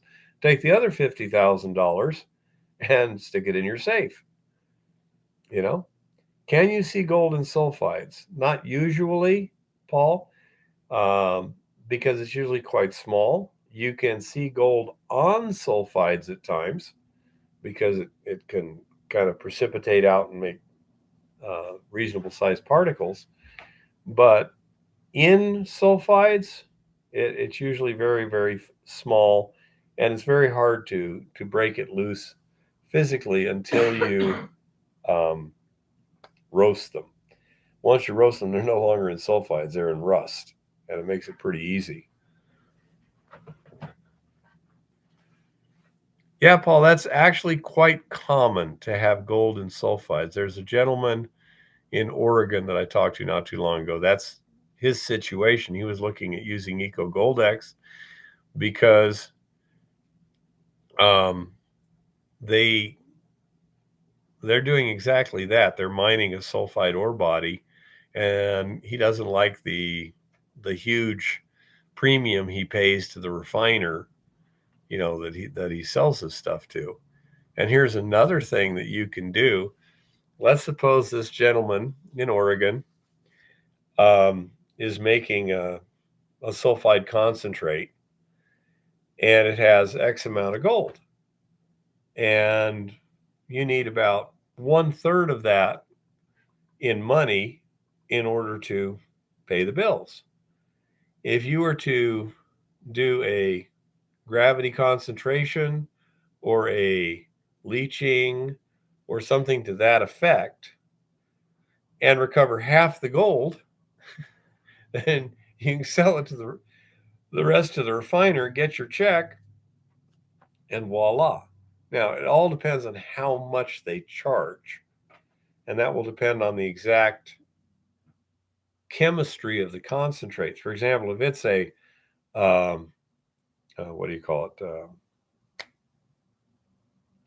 If it's an arsenopyrite ore, yeah, it's going to be really expensive to sell it to a refinery, like 50%. That arsenic is the reason. If it's in an iron sulfide, it's not going to be very. If it's in chalcopyrite, it'll be even less because now they can get copper out of it too. So, in order to determine what the premium is going to be, what the refining charge is going to be, they have to determine what processes they're going to need, what the recoveries are, what the co-products are. And so it's going to get a little complicated to determine that. But,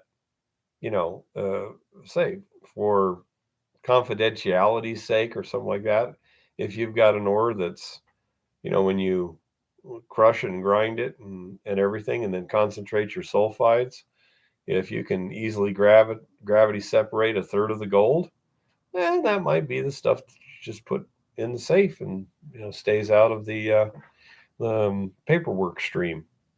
I'm not, of course, encouraging anyone to do anything illegal, but there are times where it's nobody's business.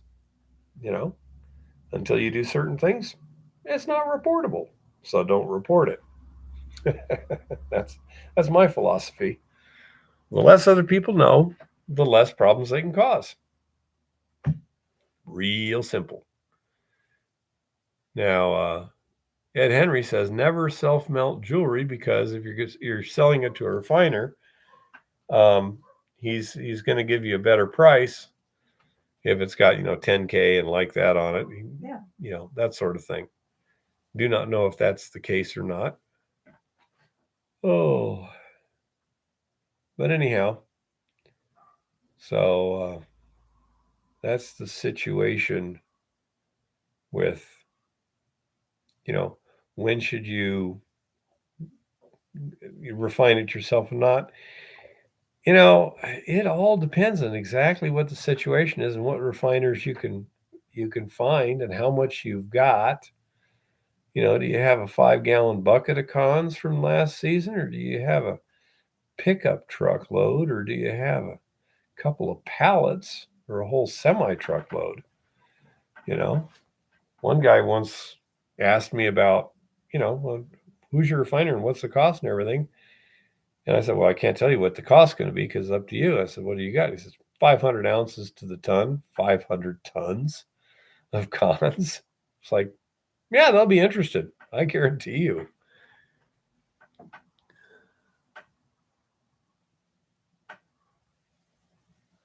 And that's another way to do it, like John does. You make jewelry yourself, and then you can you can get a much better premium that way.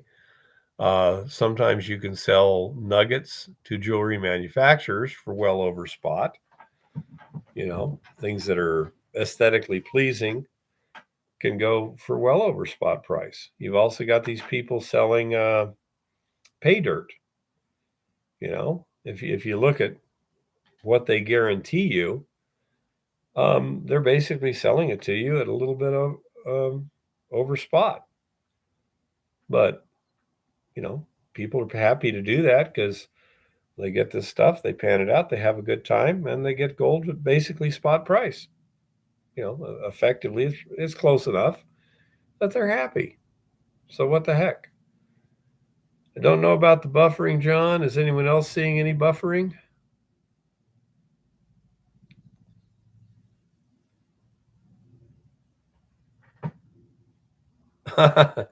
Yeah, Gary, real dangerous. When you're roasting sulfides, and especially arsenical pyrites, yeah, you're getting vaporized heavy metals, and these are extremely dangerous. Need fume hoods and scrubbers. So you're going to need an extraction system and preferably scrubbers and things like that.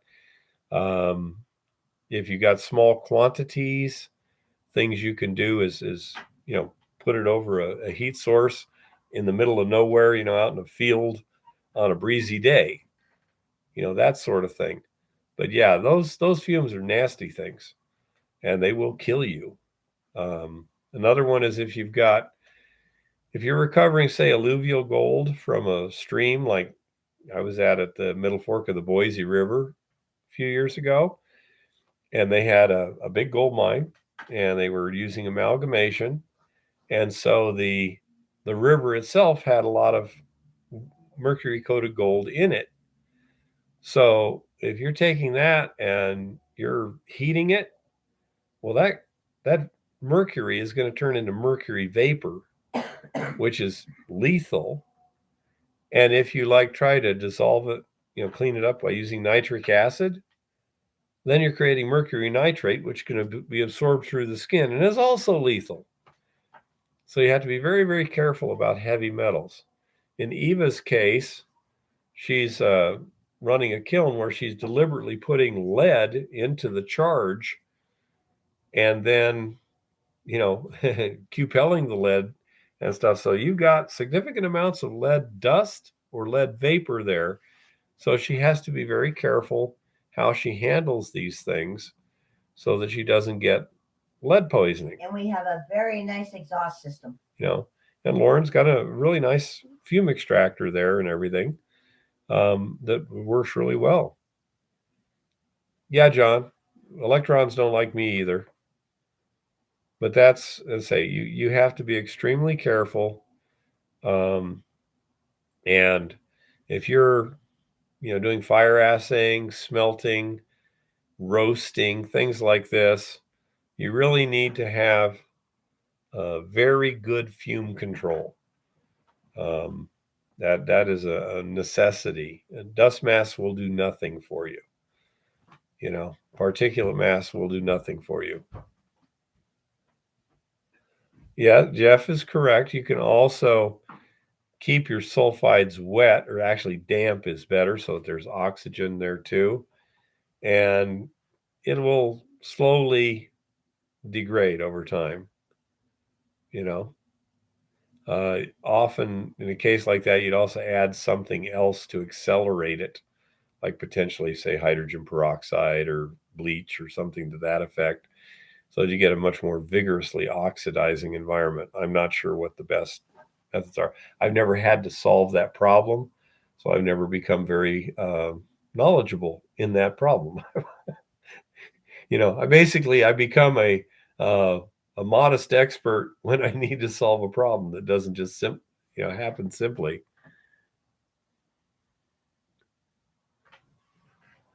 Yeah, I mean, I wouldn't if I didn't have to, John. I think the price of precious metals is going to go up, so I wouldn't be selling any now unless I had to. And certainly, well, like the claim owner, you know, if his business is doing well and he doesn't need the extra cash, I imagine he'll just stockpile it. On the other hand, if there's significant costs associated with an increased um, um, throughput requirement or something like that, then he'd probably want to start selling a certain amount. And you need an autoclave for roasting. I don't know if you need to have the pressure. You need a sealed container with a. I think what you're thinking more is a retort. But yeah, you need something to condense those gases and then bubble it through water or something like that, just to really contain it. But yeah, you need to contain those fumes. Okay, here's Eva. My sign. Hi, everybody. Well, absolutely nothing has been happening in the news this week. I'm sure you've noticed this. Well, other than like various balloons. If you haven't looked up a neat little thing called Project Bluebeam, you might want to look that up. Also, and there were these weird green lasers that apparently were shot by Chinese satellites over Hawaii that were totally freaky. So that's been going on. That has completely taken all attention away from that little minor, pesky, serious chemical spill going on over in East Palestine, Ohio, which is looking really sketchy. Everything about that is looking sketchy. And note, our Department of Transportation head, a gentleman named Pete.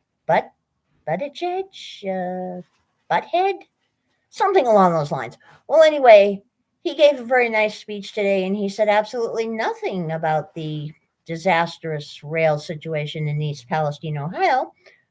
He is very upset right now because there are too many white contractors and construction workers working. So, yeah. Apparently, he's annoyed by this. We got too many white men as secretary of. That is a good way to store your mercury, Kodak. Absolutely. Cat in the box. Cool. That is so cool. Yeah, the situation in East Palestine is looking really pretty bad. People on the ground there are not happy campers whatsoever. And frankly, I don't blame them. But at least the lawsuits are starting to fly, so they may get some financial justice in 10 or 12 years. Somewhere around there, That is the way that is going. And Captain Dementia's administration has directed the State Department to tell everyone we're not allowed to travel to Russia. And if you happen to be in Russia now, you need to leave immediately because you may be subject to false arrest by big bad Russians, and the embassy will be unable to help you. So if you know anybody who's in Russia right now, tell them to come home. No idea what they're planning, but they're planning something. Just, standard par for the course shit going on there from our administration. What else is new? Yes, it is blowing east into Pennsylvania, Rob Bob. And they did finally get around to identifying 3 other chemicals that were involved in this, besides the vinyl chloride that was involved in it. That when they burned it, turned into phosgene gas, which is probably what killed all the birds and the foxes and the other animals on the ground. They're not quite sure what's killing the fish and such in the river yet, but it's probably hydrochloric acid from the burning of various things. The people have been told they can go home because it's absolutely safe, but at the same time, they were told that they have to clean up the hazardous chemicals in their homes, and nobody's told them how. And the railroad company is not going to pay for that. And as to how this whole thing started, apparently there was a broken / defective / dying axle on the first car that derailed, and it had been falling off for about 20 miles before things finally got cataclysmic. So there is that, and there is the fact that it was this administration and the Obama administration that allowed the train companies to change what is designated as a hazmat in rail and tweaked the hazmat regulations such that this train could carry as many cars as it did of as many different types of very nasty things as it was without any restrictions. So there's that too. But of course, we're not talking about that. Nobody's talking about that. I mean, yes, the air and the water are totally safe, Rob Bob. Absolutely. 100%. Captain Dementia said so. The media would be saying so too if they actually were reporting on this story. But apparently, from what I'm hearing from Ohio, Pennsylvania, and other areas anecdotally, the news is barely getting above local level. And what's coming out on regional level is looking pretty damn sanitized. So people are still kind of wondering what the hell's going on over there. What else is new? Another derailment down in Texas. At least it was just boxcars. That's good. So let's see what's going on in mining this week. How lack of copper could slow the energy transition. If you haven't been keeping up with the news in copper, we'll do a very quick recap. Last month sometime, Captain Dementia and his EPA shut down a major mining project out in Minnesota, I believe it was. A couple of weeks ago, Captain Dementia and his EPA shut down another major mining project at Pebble in Alaska at Bristol Bay. That one, the goddess actually somewhat approves of because it is sitting right on top of the largest sockeye salmon fishery in the world. But the EPA is taking this opportunity to sequester about 20 times more public land than it actually needs to sequester to stop this mine. And over in Minnesota, the EPA took the advantage to sequester about 10 times as much public land as they had to sequester when they shut down that mine. So the battle of land status is beginning to heat up in the United States, and nobody's paying attention to it. Meanwhile, down in Peru, it looks like copper is going to be off about 10% next year across the board because of the continuing civil unrest in Peru. And there's also civil unrest in Chile.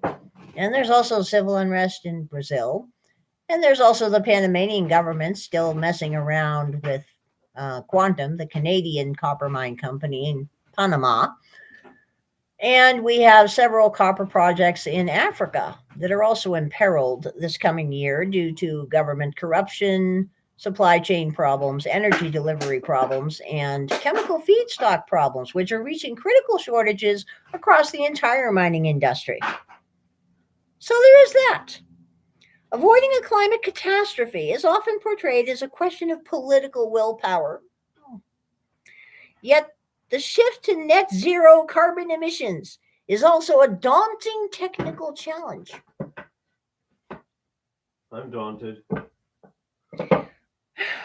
For one thing, retooling power systems built around fossil fuels so they can run on renewable energy will require far more copper, the essential artery of power networks and electrical equipment, than the companies able to produce it are currently equipped to deliver. It's far from clear whether a traditionally cautious mining industry will embrace the scale of investment needed to rewire the world.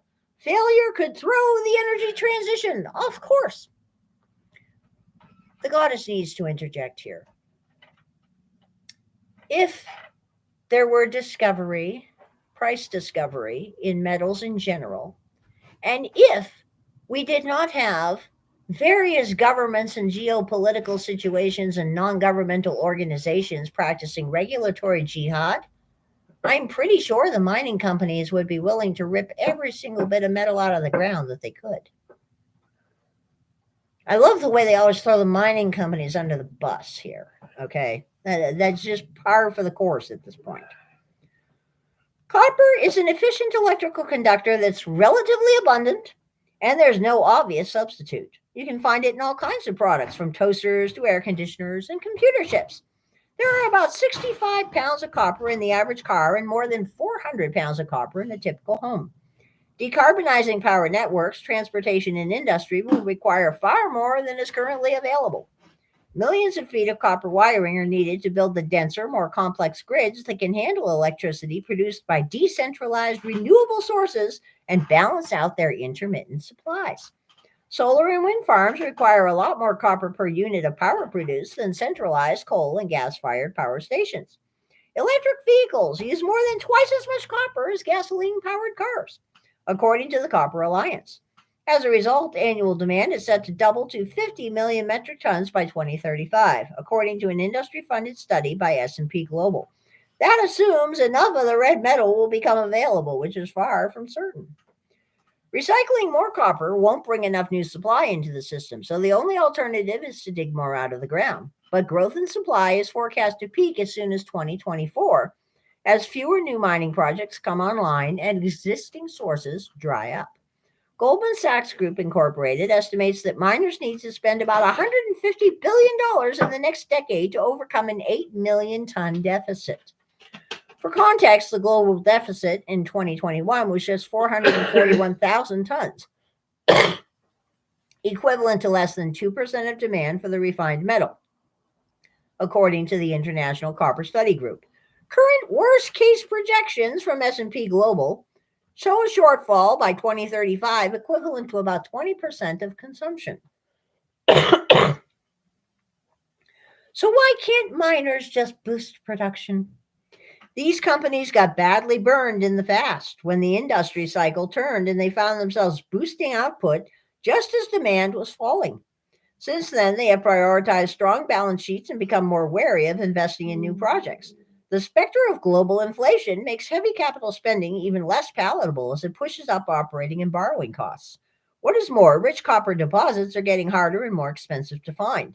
An increased scrutiny of miners' social and environmental standards has raised production costs and placed more barriers on expansion. Just as oil took center stage in the geopolitics of the last century, copper is becoming a national security issue in this one. Governments are hurrying to lock in future supplies for their fast-growing green energy industries. Copper supply chain is currently skewed toward China, which processes and consumes a large chunk of the metals extracted in Latin America and Africa. China's dominance in metal like copper, lithium, and cobalt has helped it become the leader in manufacturing electric vehicles. Its economic rivals, such as the US and Germany, are now looking to source more of those metals locally or among their allies. Good luck with that. We done pissed off the entire world at this point. Some U.S. lawmakers have advocated copper should be added to a list of minerals deemed critical to the U.S. The very fact that it isn't on the list should frighten any sane individual, okay?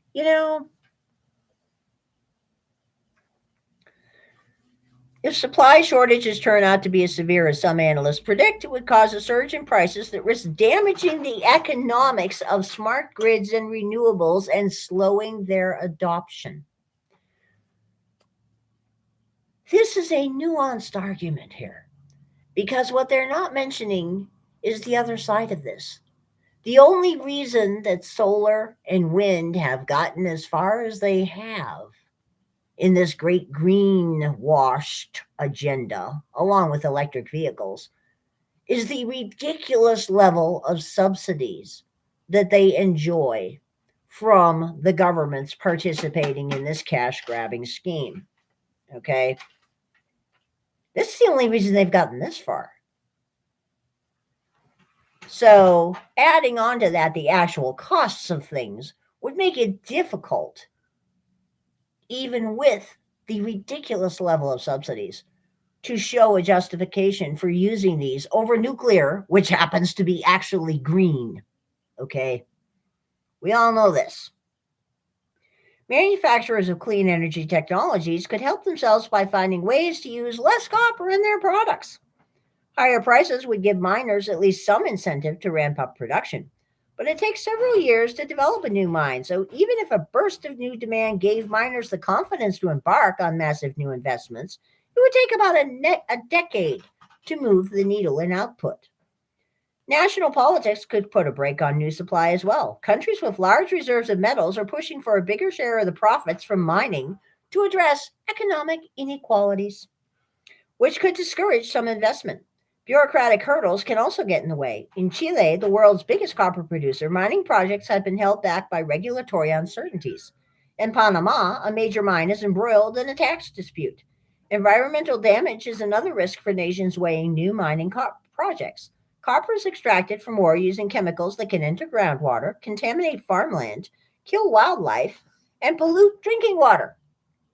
Copper tailings, the waste rock left over after ore is processed, are set to grow from an annual rate of 4.3 gigatons in 2020 to 16 gigatons in 2050, according to researchers at the University of Queensland in Australia. That's not just an environmental problem. The average storage cost could amount to $1.6 trillion. The goddess has to wonder how much money the big guys are focusing on developing ways to turn that waste into a saleable byproduct, because that's something they should be doing. The goddess never hears about that, but that is something that should be going on. Heaven knows if the goddess is ever lucky enough to get a nice little polymetallic mine, like a silver mine, just saying, a silver mine. That's one thing I would be spending a whole lot of time on, is figuring out how to turn my trash into treasure. But that's just me. I mean, I'm just saying, that's just me, Yes, money has to flow, Ed, and reserves have to flow. For anyone who's interested, there was a very, very interesting segment recently on Redacted, the YouTube channel Redacted.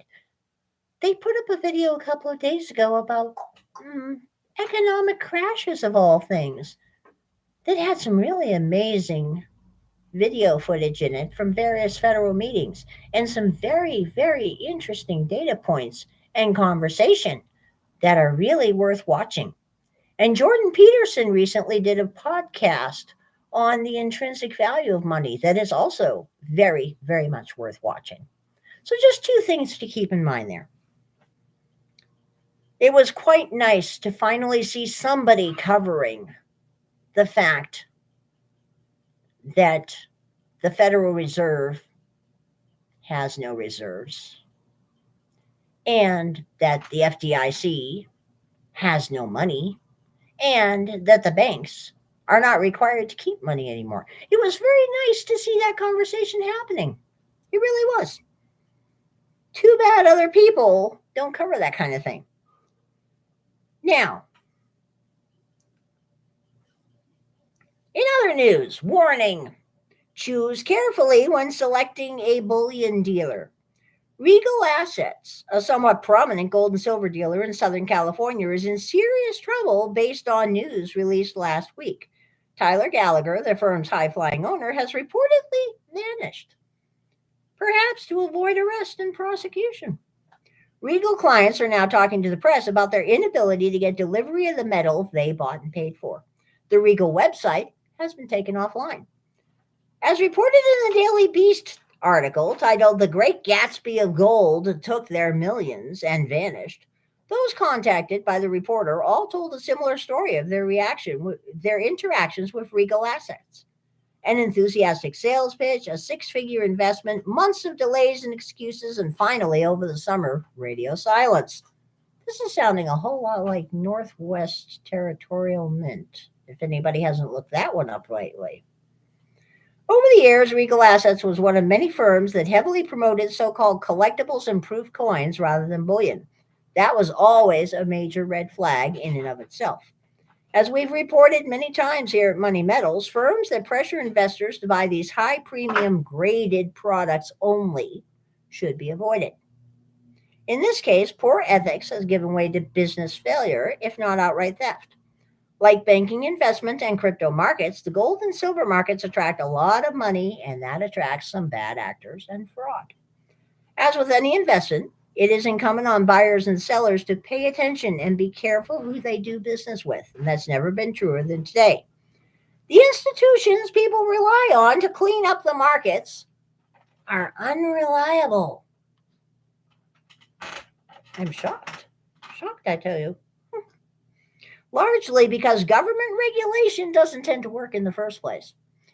Government regulation tends to work selectively. That's how that goes. Regulators usually arrive on the scene after the damage is already done. Honest companies don't need regulation to do the right thing. Dishonest companies don't care about the law.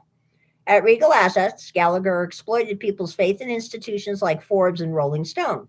He was able to join the Forbes Finance Council by doing little more than declaring the size of his business and paying a sizable membership fee.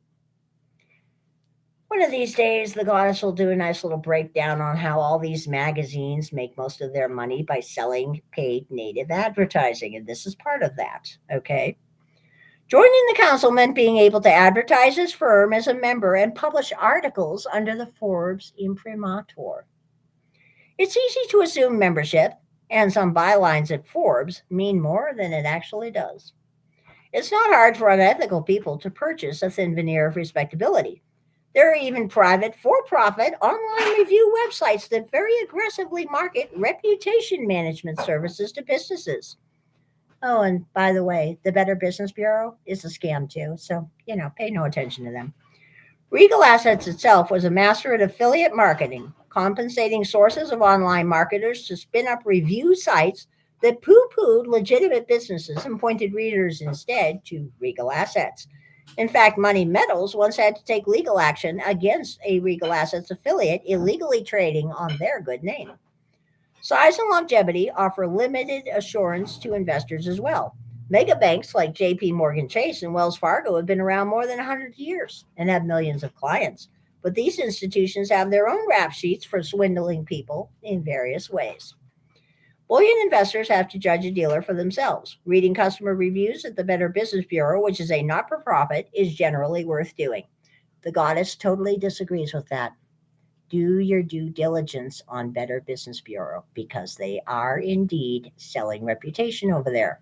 They may be a not-for-profit, but yeah, there are ways to game their system. Look for a pattern of BBB complaints, which indicate a company either isn't shipping at all or shipping after a delay, which is much longer than expected. You should not have to wait more than a couple of weeks for your metals if you buy from any online dealer. As a matter of fact, most online dealers will be shipping within 2 or 3 days. And if they don't ship within 2 or 3 days, you'll be getting emails. You will have a phone number you can call. You can get on them, and you will get your product. Okay? Virtually all of the dealers that failed in recent years exhibited this pattern in advance. It's also a good idea to call prospective dealers and evaluate how you're treated. Does a live person answer the phone? Did a highly commissioned salesperson give you an aggressive pitch? Did they recommend high margin collectibles or something other than low price bullion coins, rounds, and bars?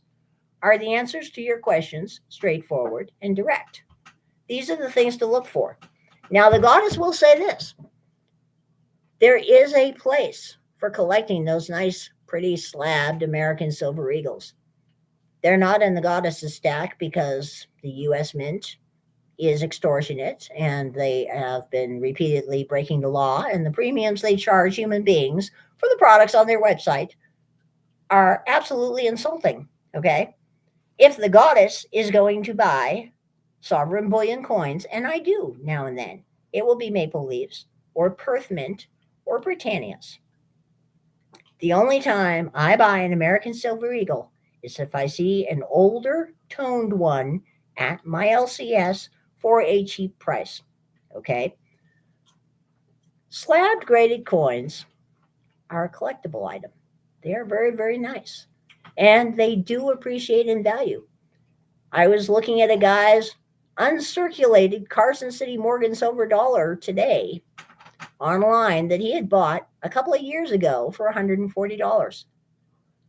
It's going to cost me $400 to get one from the same year, uncirculated, in its nice little plastic box from my local coin shop this year. So, yes, collectible coins and numismatics definitely have a place in your stack. But right now, while silver and gold are on sale, drastically on sale, people, this is when you back up the truck and you pick up your Buffalo rounds. You pick up your old trade rounds. You go into your local coin shop and you say, show me your cheapest generic rounds.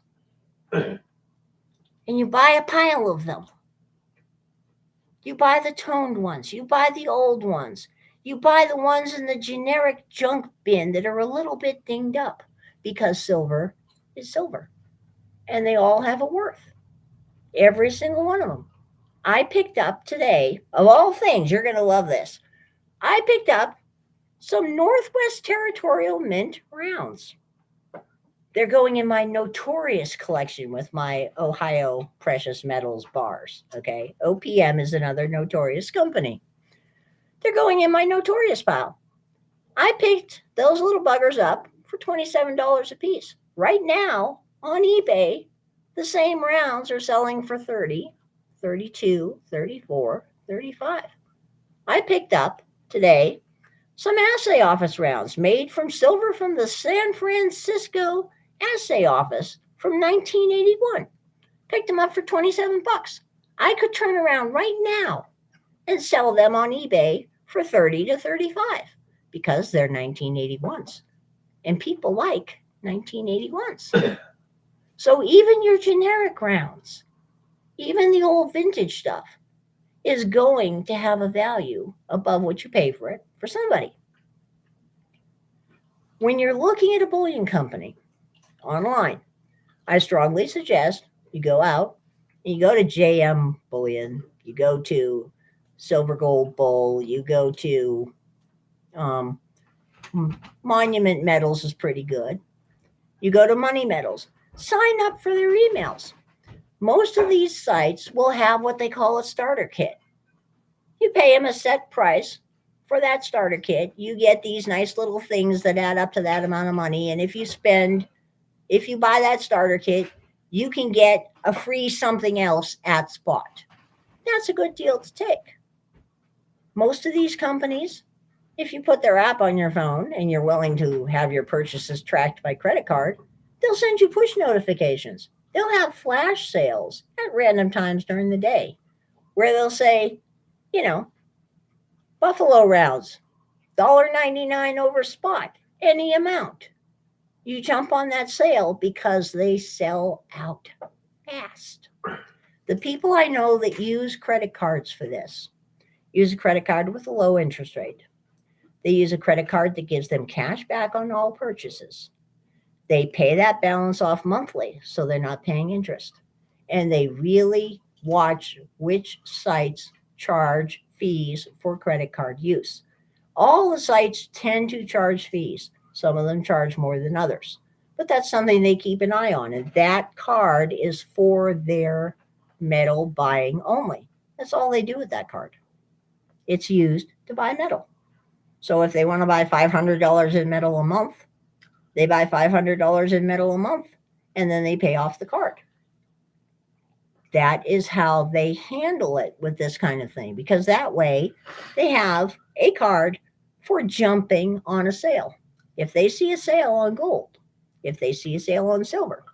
The other thing that's been happening more and more lately, and this is interesting because I hadn't seen this one since the 70s, is you'll see companies like Littleton Coin, of all people. They're still actually in existence. I couldn't believe that one.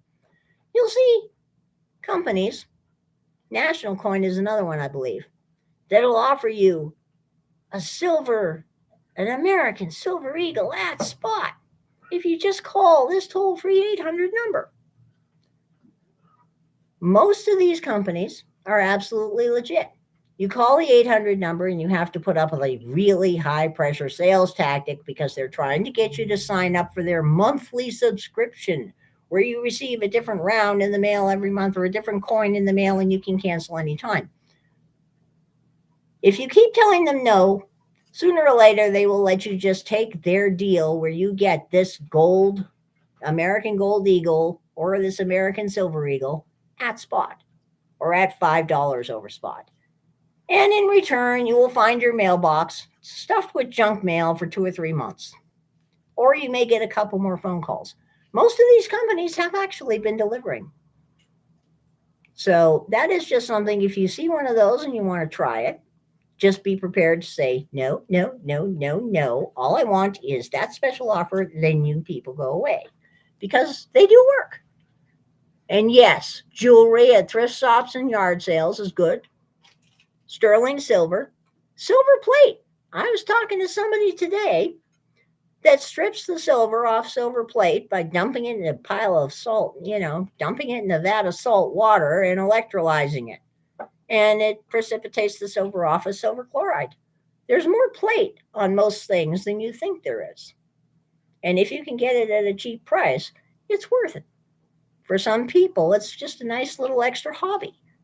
In some cases, you can find actual antique things that you can flip and sell for a better price because people do want it. Another thing to keep in mind is thrift shops on 50% off day, because many of them do include jewelry and things that are in the case on 50% off day. So it's always worth knowing about. And it's worth keeping in mind when you go the spot price and the value of the metals. Like, for instance, 14 karat gold is basically 58% gold. Okay, so, you see a 14 karat gold necklace and you get the opportunity to weigh it. I would always carry a little scale with me if I were going to be looking at gold and silver jewelry. But you get so you can do the math in your head, or you can do the math on your phone, so you can figure out how close to melt value you're getting. Because most of your pawn shops buy gold jewelry at melt value for the gold. They don't give you very much credit at all for the silver that's in it. And then they mark it up a significant amount. But when you're looking at it, if you're planning to take it apart, then you can take into account the gold, silver, and the copper. Just something to consider. I mean, I personally would keep it in one piece if it's nice jewelry. Other possibilities, estate sales. Estate sales tend to be good for oddball pieces, and if you are lucky, you can get good deals on flatware. A lot of people have been seeing lately little bells, sterling silver baby rattles, sterling silver christening cups and baptism cups, sterling silver baby food sets, a little baby knife, fork, and spoon, etc. have been showing up lately at better prices than you see for the full size silver when you look at the weight and you look at the melt value.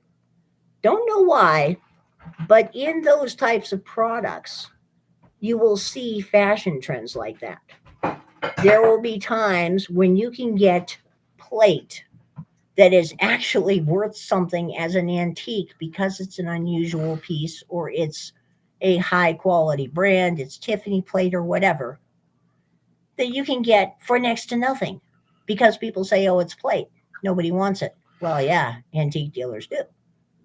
Other times, you'll see certain varieties of things like salt and pepper shakers. There are some years where salt and pepper shakers are going to be priced far above what they should be for the amount of silver in them because they suddenly became fashionable again. You never know what's going to happen in that regard. We're so honored to have Joe Biden here tonight. Oh, I'm just amazed. Yeah. By the way, I like that two words, made in America. Ah, That's good. I like that. well, what do you know? We have a genuine dog-faced pony soldier in the house. Cool. Well, Captain Dementia, I hate to tell you, I only voted for you once because I'm still alive. Had I been dead, I could have voted for you a lot more often. Just saying. But the thing is, the best way to buy metals is always going to be getting to know your local coin shops and your local pawn shops, your local thrift shops, your local neighborhood where you can just walk in with cash in your hand. And unless you're buying $2,000 or more at a time, they're not going to fill out a piece of paper with your name on it because it makes it a whole lot easier to lose your metals in a boating accident. And that's generally what happens, or they fall down a mine shaft, or they accidentally get vaporized, or, stuff like that. It's not like they ever stay around. We all know this.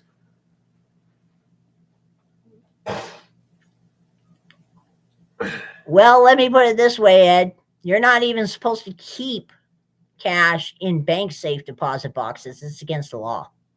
You can keep cash in private safe deposit boxes. Remember when you do that, by the way, folks? The FBI did have to return some of the stuff that they illegally seized when they raided those private safety deposit boxes at that private safety deposit storage company in California. They didn't return even 10% of what they raided illegally in that little thing. And yes, if you ever read the fine print on a bank safety deposit box, you're not allowed to keep cash in it. As a matter of fact, I don't think you're allowed to keep gold or silver in it either.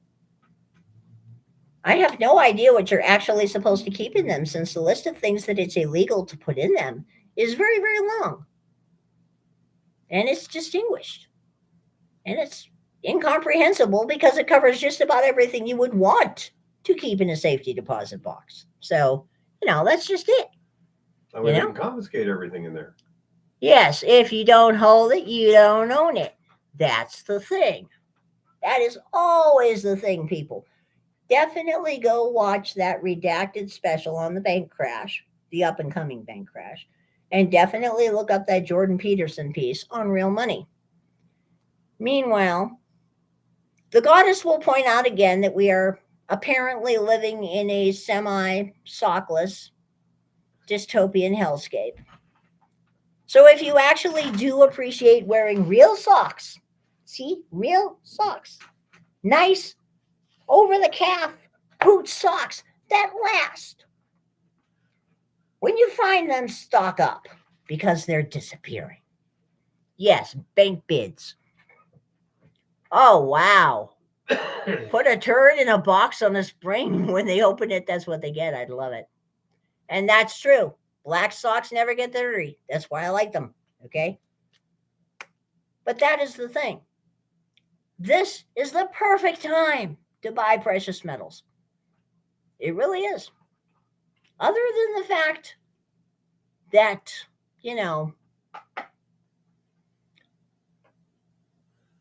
well, I can't see a downside to buying precious metals, actually. They're all on sale. So back up the truck. And if you don't hold it, you don't own it. Oh, stock up on socks and eggs And dry cat food. Bye.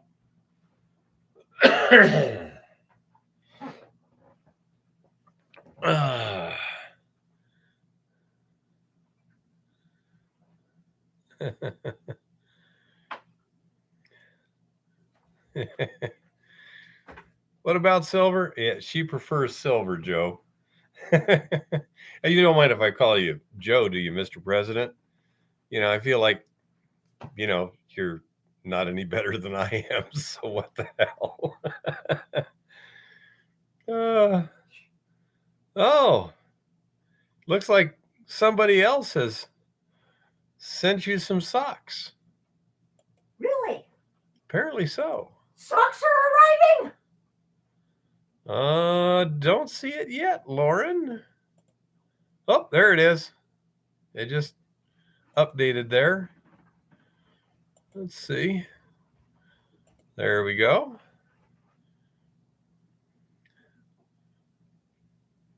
Famous footwear. Where is that? Yeah, where is Famous Footwear? Let's see. We must drive down there tomorrow if it's in town. Famous footwear. I can see what kind. Over by PetSmart, down by Verizon sort of stuff there. Let's see. Sherwin-Williams. Yeah, over down by Verizon. We'll go see what kind they are. Yep. Oh, let's see. And while I'm here, just a second. There we go. There's what I'm looking at.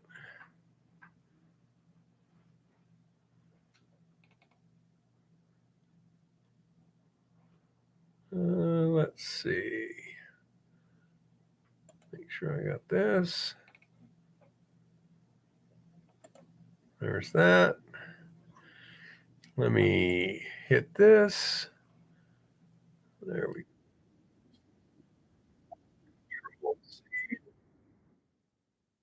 go. Okay. And to get back to everyone else for suddenly. Huh. The Royal Canadian Mint is laying off 56 of 351 workers, 6% of the mint. Okay. The interesting part is the quote from the news story. The RCN believes the disruption is temporary and that the foreign circulation business will return as global markets reopen. Anyhow. That is a cryptic statement coming from the Royal Canadian Mint. Is silver going to go up? Eva's highly convinced of that. I'm convinced both of them are going to go up. It's Eva's belief that silver will go up percentage-wise more than gold. I do not know. Okay. Now, here I'm going to post the link to that redacted video on the banks that Eva was extolling the virtues of. And I do recommend seeing, because they say the FDIC meeting video is kind of interesting.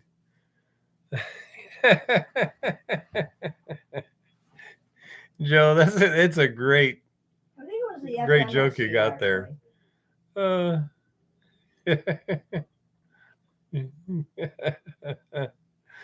That's good. I like that, Joe. So I feel so special now.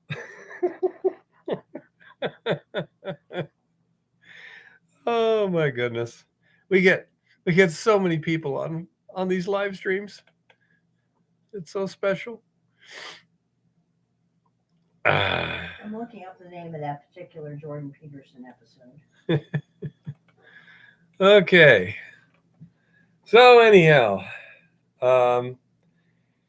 the news for the week locally here is, I've been sick about 4 days, doing a lot of sleeping, nose running, coughing a bit, etc. So we've been basically staying home to not get anyone else sick and rest up. Actually, there's some of both, Kodak. The absolute value of gold and silver can go up. Obviously, inflating the money supply makes the price go up on its own. but there's also supply demand stuff that can drive the price of gold and silver up independently of that, you know. But anyhow, so I say, Eva and I have both been a bit sick, so we've just been laying around the house vegetating. Lauren has been babysitting the stripping circuit out there, basically just adding water because it's running at a somewhat elevated temperature, like 130 degrees or something like that Fahrenheit. And so there's evaporation losses that he's been helping with. And after a couple of days, when it pretty much stripped all the gold out of the not yet, Chris. Yeah, Joe. Okay. So the elution electroplating circuit, say after a couple of days, it had pretty much recovered all the gold that was in the resin. The amperage dropped in the electrolytic cell, and it started precipitating a white precipitate, which we're not sure exactly what it is. The pH hasn't changed very much, so it's not from a pH change. We'll worry about it a bit tomorrow. He basically drained the electrolytic cell and rinsed the gold so that it doesn't try to redissolve. And I'll get out there. Plan is tomorrow and start getting those things straightened around. It's called the natural order of money. Okay, the Jordan Peterson video is the natural order of money. So let's see. With Roy Seabag. It's episode 330 on Jordan Peterson. I think it was like 4 days ago or something. Let's see what we got here. Jordan Peterson money. Yeah, the natural order of money. It's out and about somewhere. This is how money works. Yeah, it was about 4 days ago. Might only be on the Daily Wire. It's on his podcast. But it was on YouTube about 4 days ago. Okay, let's see. The natural order of money. Let's see if we got this here. Natural order of money, Roy Seabag. Yep. Okay. Here we go.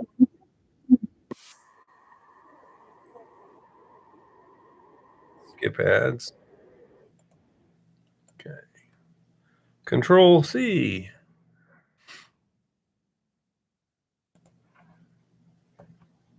Control V. There you go. Thank you, Shaggy. Those weren't Hot Pockets, Joe.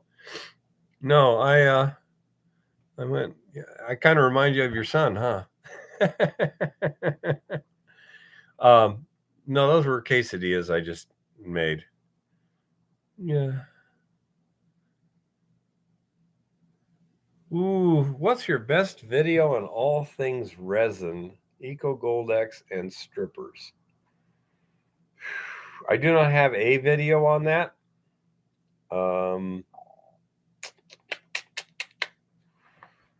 Golly gee.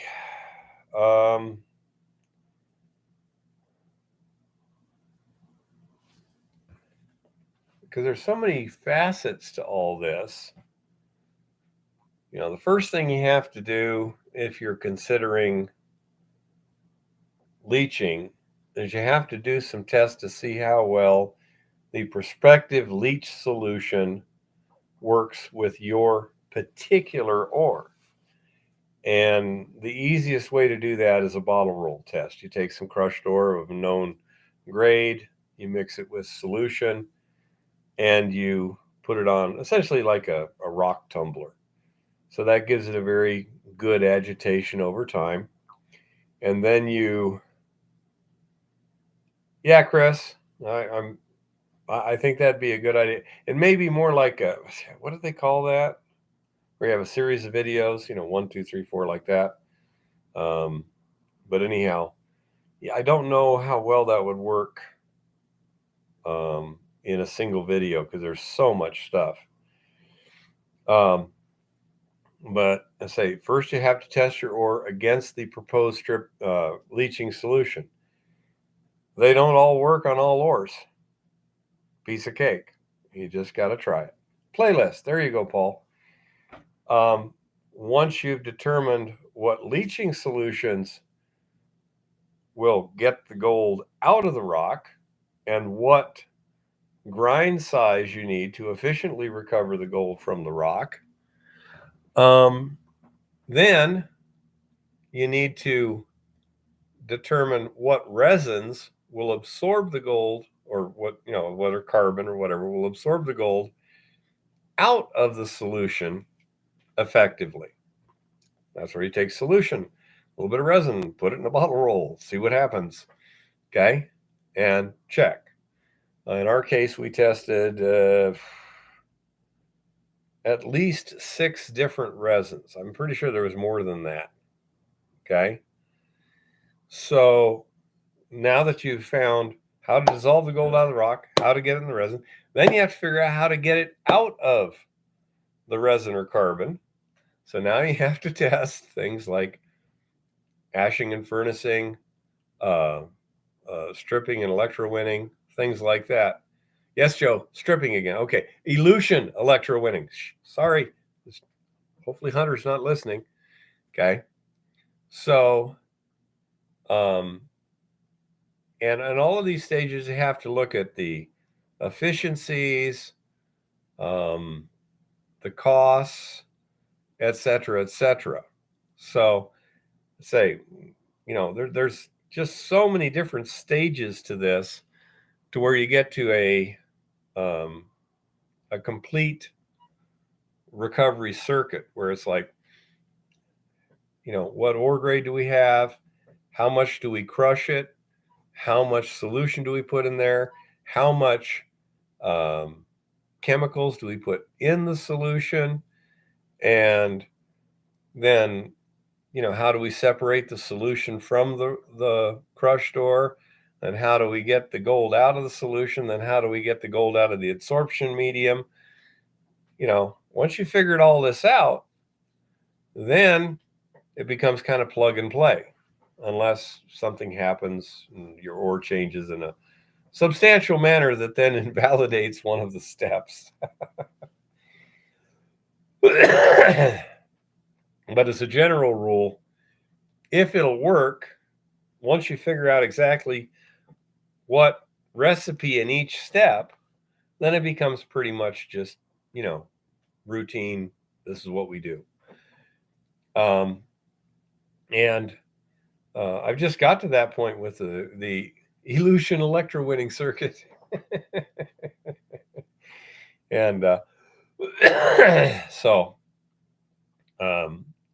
it would seem reasonable to me to take care of Kodak, get some, to make up a playlist, maybe even redo certain videos to make them more useful, and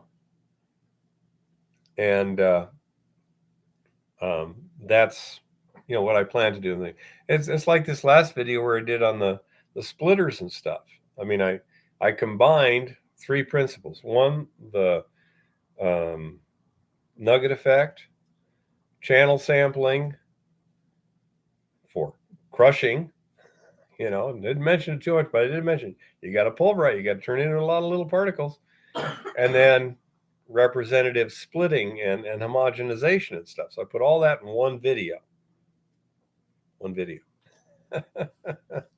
So that it'd be a lot easier for someone to get the basics quickly.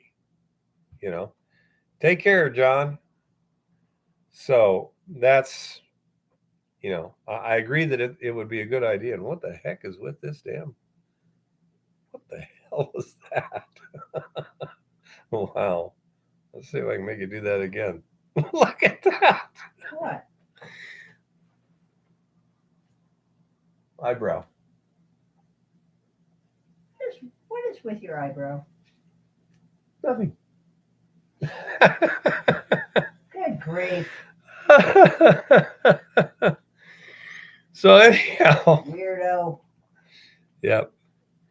I say that way, say for someone who's new, and like this summer, we're planning to go to the top of the hill area, and I mean, this is from scratch again.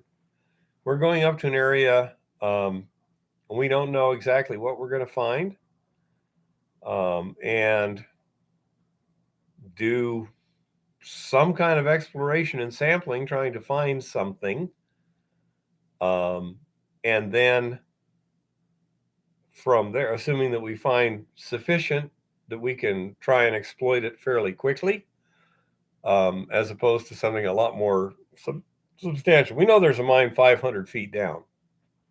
That's not easy to access, but it should have surface outcrop along there somewhere. And I presume that there has been some surface mining, sampling, or whatever in the past. Otherwise, they wouldn't have dug a third of a mile into the side of a mountain to intersect the vein. They didn't just do that randomly in all likelihood. Now, it is possible that they just said, well, we figure there's something in there. Let's just tunnel until we hit something. We're going to basically go perpendicular to the general structure. Back then, they didn't have the kind of drilling technology we have. So a lot of times they would just tunnel instead of drill. So it might have been luck. I don't know. If so, there should still be a surface outcrop there. Okay. And so let's say, I presume we'll find some evidence of the surface outcrop. We'll sample the surface outcrop. We'll see how interesting that surface outcrop is. And if it's sufficiently, then we'll start doing some bulk sampling and taking it to the mill and things like that. But that should be a really interesting series of videos. If you look a couple of years back, to Montana B and second visit Montana B and third visit Montana B and stuff like that, you can see how we took an old working where we found some decent grade, and then safed a few things and did a thorough sampling program, although I wouldn't call it thorough, an extensive superficial sampling program, and got an idea what might still be there. That's the question. It's not what used to be there. The question is what might still be in the mountain.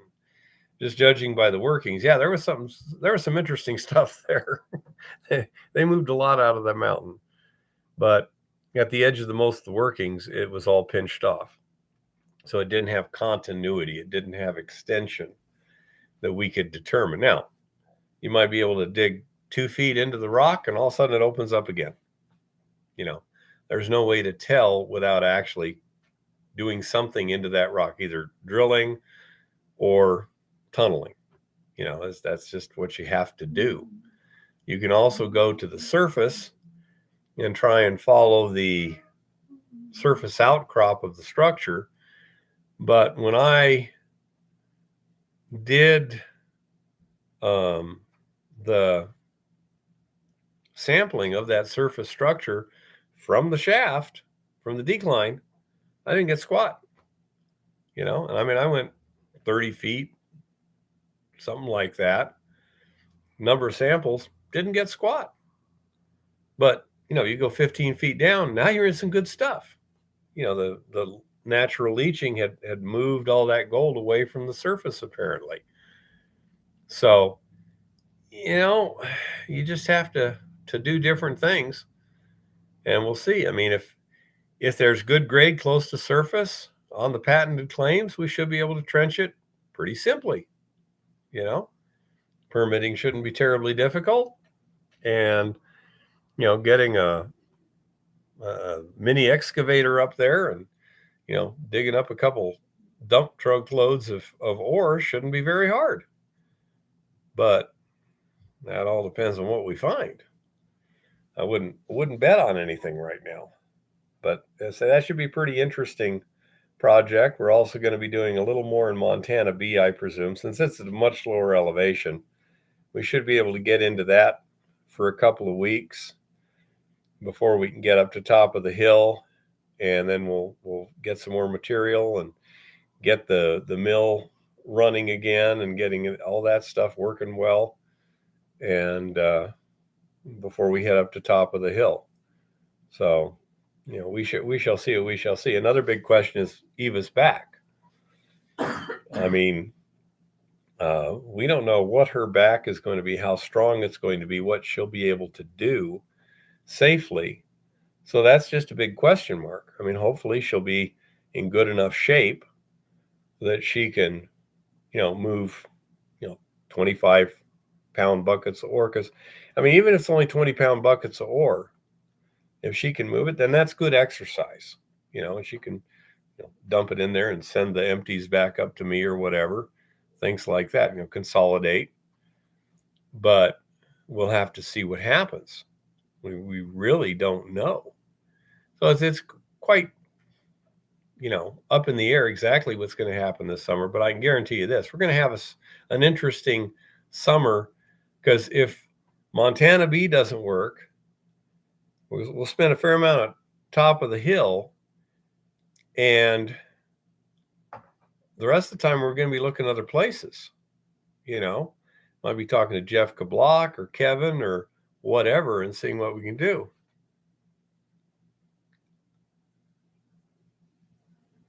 Okay, honey bunny. 3 tons of timber. Well, that's not too much. You got the flatbed to haul it. It shouldn't be big. Well, it says timber, so it's probably a little longer than that. Yeah. Are you talking cut timber or just trees? Yeah, he's got all the equipment, no big deal. Yeah. Oh, that's another thing too. The boss is a sawmill now, and we actually have timber rights up on the patented claims. So for all we know, we'll be pulling some timber out and cutting it up or whatever. So I have no clue what's going to happen, because I can't predict what the situation is going to be. If we can get Eco Goldex, if we can get resin, if we can get thiourea and stuff like that, fine. Honey Bunny says if you have timber rights, make use of them, because the prices are insane these days. That might be a better way to spend the summer. I really have no idea. I'm not intensely wedded to any particular plan of attack. I want it to be interesting, doable, and preferably profitable for the claim owner, and that covers a wide variety of options. I could do cool wood burning art if you gave me enough round pieces of things. Yep. I think that they'd be quite a ways away, honey bunny. I know that we've got people around here that would have a lot less mobilization. Mount Baker, I don't know, Jim or Lauren, what do you think? That's about 700 miles or something? Let me see. Helena, Montana to, let's see, that would be Bellingham. Bellingham. To Bellingham, Washington. let's see, 671 miles. Yeah, 700 miles. It says 9.5 hours. Of course, that would be at speed with no stops. That must be Snoqualmie Pass. There, that looks like the through Ellensburg. That would be cool. Yeah. Yeah, to Renton. Yeah. Cleelum Highway 90. Yeah, 90. Is that 90? I think it is. Yep. The interstate through Butte goes straight to Bellevue, Washington, there, north, just outside of Seattle. Yep.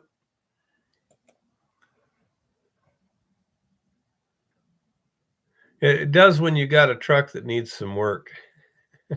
But hopefully I'll have that fixed well before then.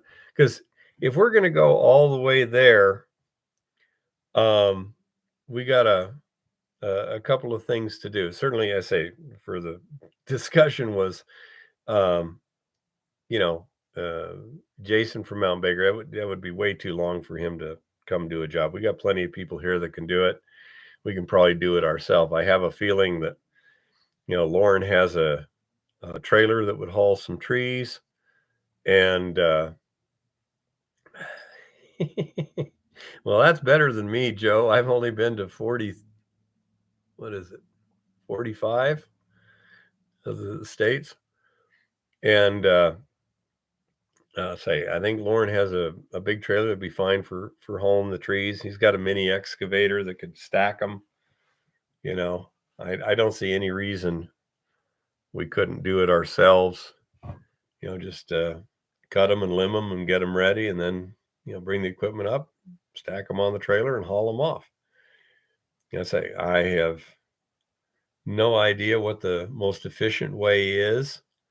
I'm pretty sure that the sawmill, the mobile sawmill, probably wouldn't want to haul it up that rough a road. And I'm not talking about the washboards. I'm talking about once we get into the Jeep trail part, probably, wouldn't want to take the sawmill up there, but we could, definitely take, say, the mini excavator and a big gooseneck trailer up there, and, just cut and limb the trees, get them ready first, and then stack them on the trailer, haul them, and offload them, and maybe get another load or something. I have no idea. I have no clue, but it all sounds fun to me. So I'm not concerned about anything except like Armageddon, which unfortunately seems to be like a reasonable possibility right now. So I say we shall see what happens. Absolutely, honey bunny. And you've got, both timbers and lagging for building buildings and shelving and this and that and the other. Say, it gives you a lot of stuff. A deep mine in the remote mountains could be a great place to hide. Yeah, but you're going to be stuck there for six months or something like that. Once the snow starts to fall, it's quite a while before it will loosen its grip. So it would be one of those things where you'd really be where, isolation is really important, or else that wouldn't be the best thing to do. Yeah, well, somebody's got to face the armed gulag guards if we're not going to let them take over. I don't know. That's what I'm saying. I mean, when you look at stuff like this as reasonable possibilities, it's like, I don't know what's going to happen this summer. It could be anything from a bunch of fun to World War frickin' III. I don't know. You know?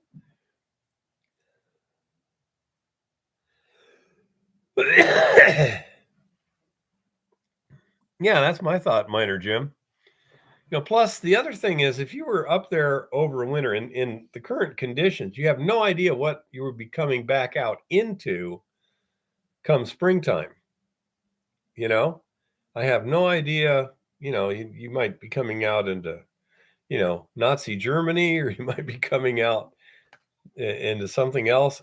It's just really hard to tell. But I'm not planning on basically going to a bunker just yet. But I say it's one of those deals where, son of a gun, life's way too interesting. It's way too unpredictable right now. But I'm really looking forward because it looks like my son-in-law that he's a good mechanic. They're probably gonna bring a well, it's probably not a new engine, probably be a rebuilt, kind of custom built engine for my truck, and it's got a recurrent coolant leak into a cylinder on the left bank right now. So it's either a head gasket or cracked head, probably. But what was it? Late summer, September, something like that. We were driving down the road and the oil line to the oil gauge came off and dumped all the oil in the engine. And smell something. And by the time I looked at the gauges, the temperature was in the red. Pull over immediately because I smelled something. The temperature was in the red and the oil pressure was at 0. And so I don't know how much damage has been done to the engine, but we've had problems with that small block 400 before in terms of temperatures. It tends to run hot when you're pulling heavy, like uphill or whatever. So the plan is he's going to build an engine. It'll be a late model 350 with Vortec heads, carbureted. Bring it over here from North Carolina. Bring my daughter and my grandson, pick him up at college and stuff. Come up here and visit for a while. Slap the engine in the truck. Pull the old one out. Deal with a few more things while we're at it. And then hopefully the truck will be in real good shape for, summer. If that happens, I've got a guy I talked to him. He's got a, what do you call it? Muffle furnace, an assay furnace in, what do you call it? Anacortes, Washington. And we'd like to go visit the Olympic Peninsula. Eva's never seen that, and to me it's been I want to go to the Liberty. a half a century. And then we've got an open invite to the Liberty Gold Mine. So I don't know yet, honey bunny. At the price of free, but I mean, we could just take a flatbed trailer with us and head on over there, and in a day we could be like Liberty Gold Mine, do something like that, and then head on out to the Olympic Peninsula and see that, and that's some really cool stuff. Then swing by Anacortes, pick up, visit a little bit, pick up the damn muffle furnace and head back, and we'd have a heck of a 1-week vacation. That would be fun, And so that would be really nice, especially I say late spring. The weather's pretty good. We're still waiting for snow to melt.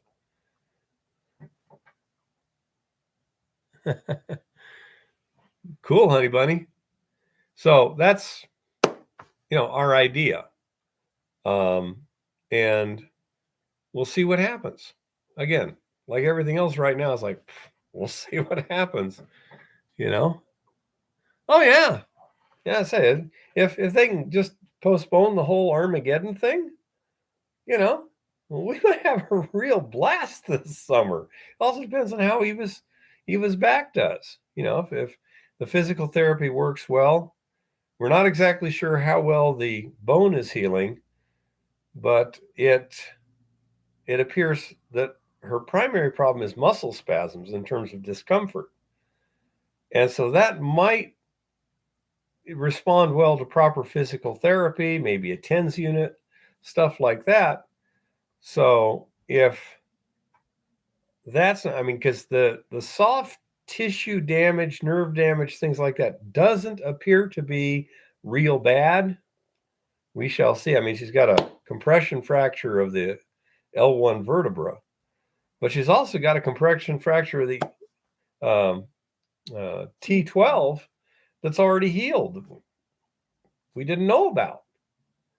So we're also trying to get her, some kind of effective treatment for osteoporosis, which has some other health issues that may complicate, you know.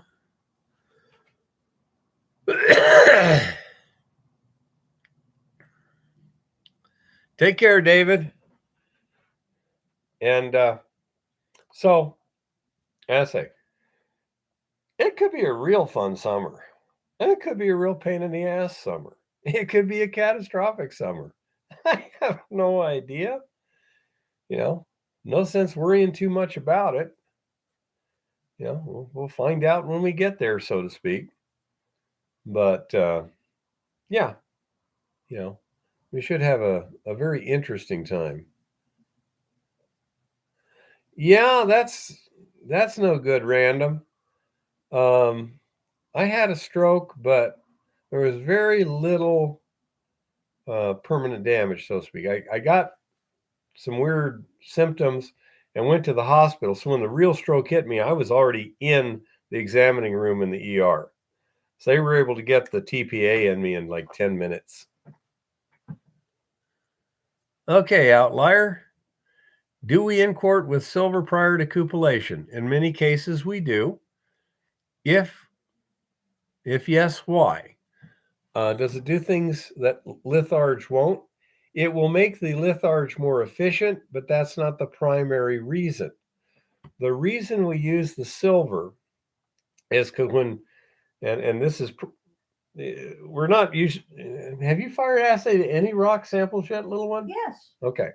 She has fired some rock samples, but the primary reason that we inquart silver is so that when you get the precious metals bead from the preliminary cupellation, you have enough silver in it that you can part that in nitric acid and wind up with basically pure gold that can then be either annealed, or in our case, we usually just put in a little lead foil and recupel And it. you also have a known value, meaning, say you put in 2 grams of silver and you get a 2.5 gram bead, you know that a half a gram came out of whatever you assayed. Yeah. And then when you part that 2.5 gram bead, if you end up with a 1/4 gram of gold, you know that your ore had a 1/4 gram of silver in it. At least. At least. Yeah, that's right. But that's the purpose, is so that you can then cleanly separate the gold and silver in the parting process. So then you can wind up with just gold in the final bead, and the difference between the inquarted silver and the silver that, and the total silver that got dissolved out of the initial bead is the amount of silver that you recovered in your assay. So that's why you do it, is to make sure that you can get a good number for both the gold and the silver, instead of a number for total precious metals.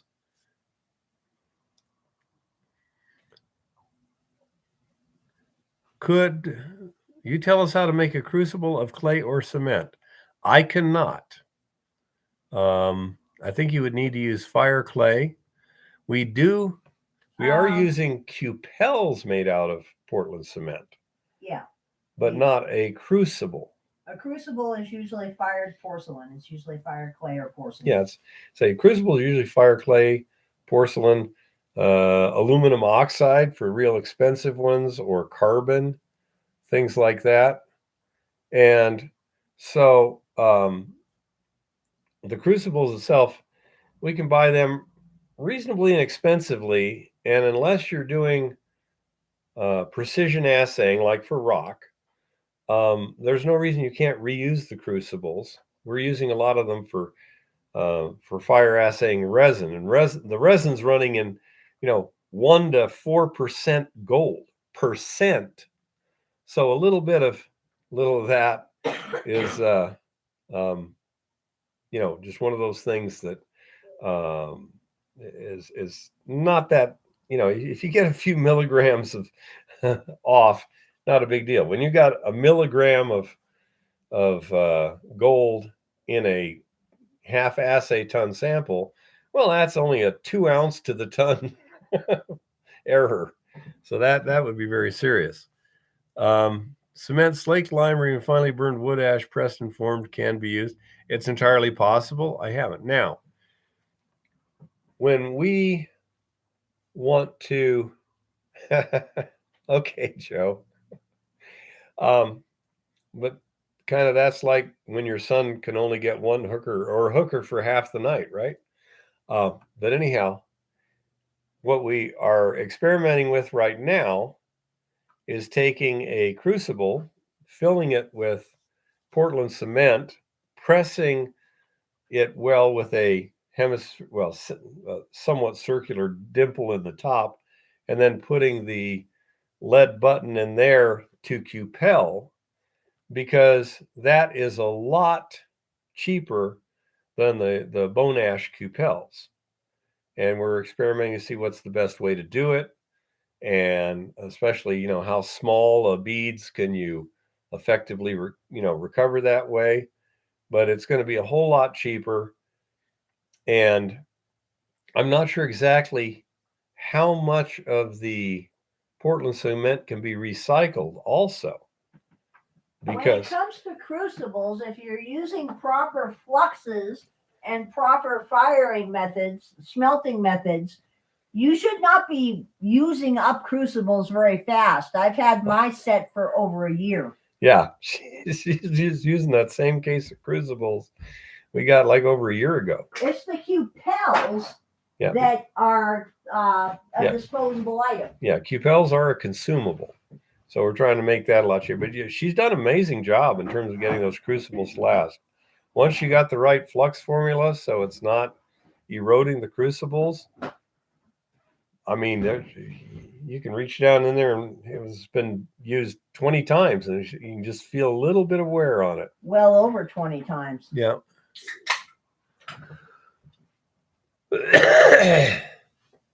Well, that'd be a good idea, honey bunny. Let me know how that works out. But remember the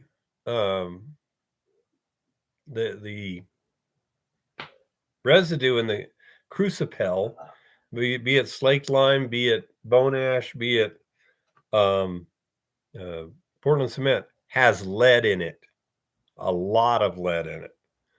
So you need to, deal with it properly. Respirators, things like that.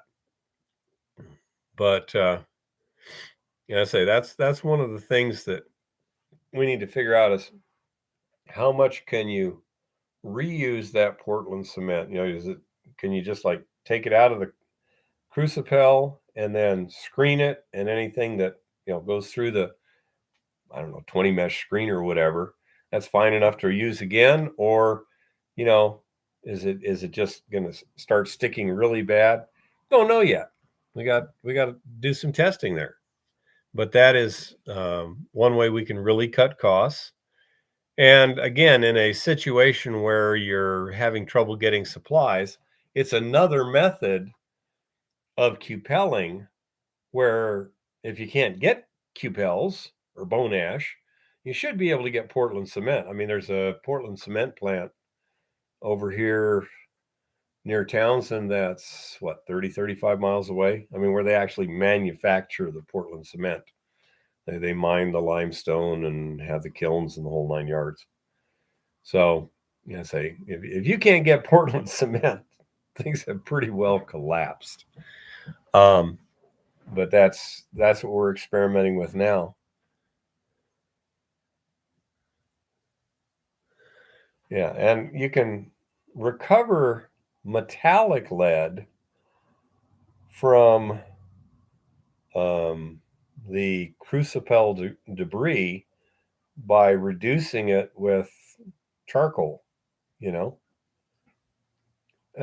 we use fire clay crucibles because they're inexpensive.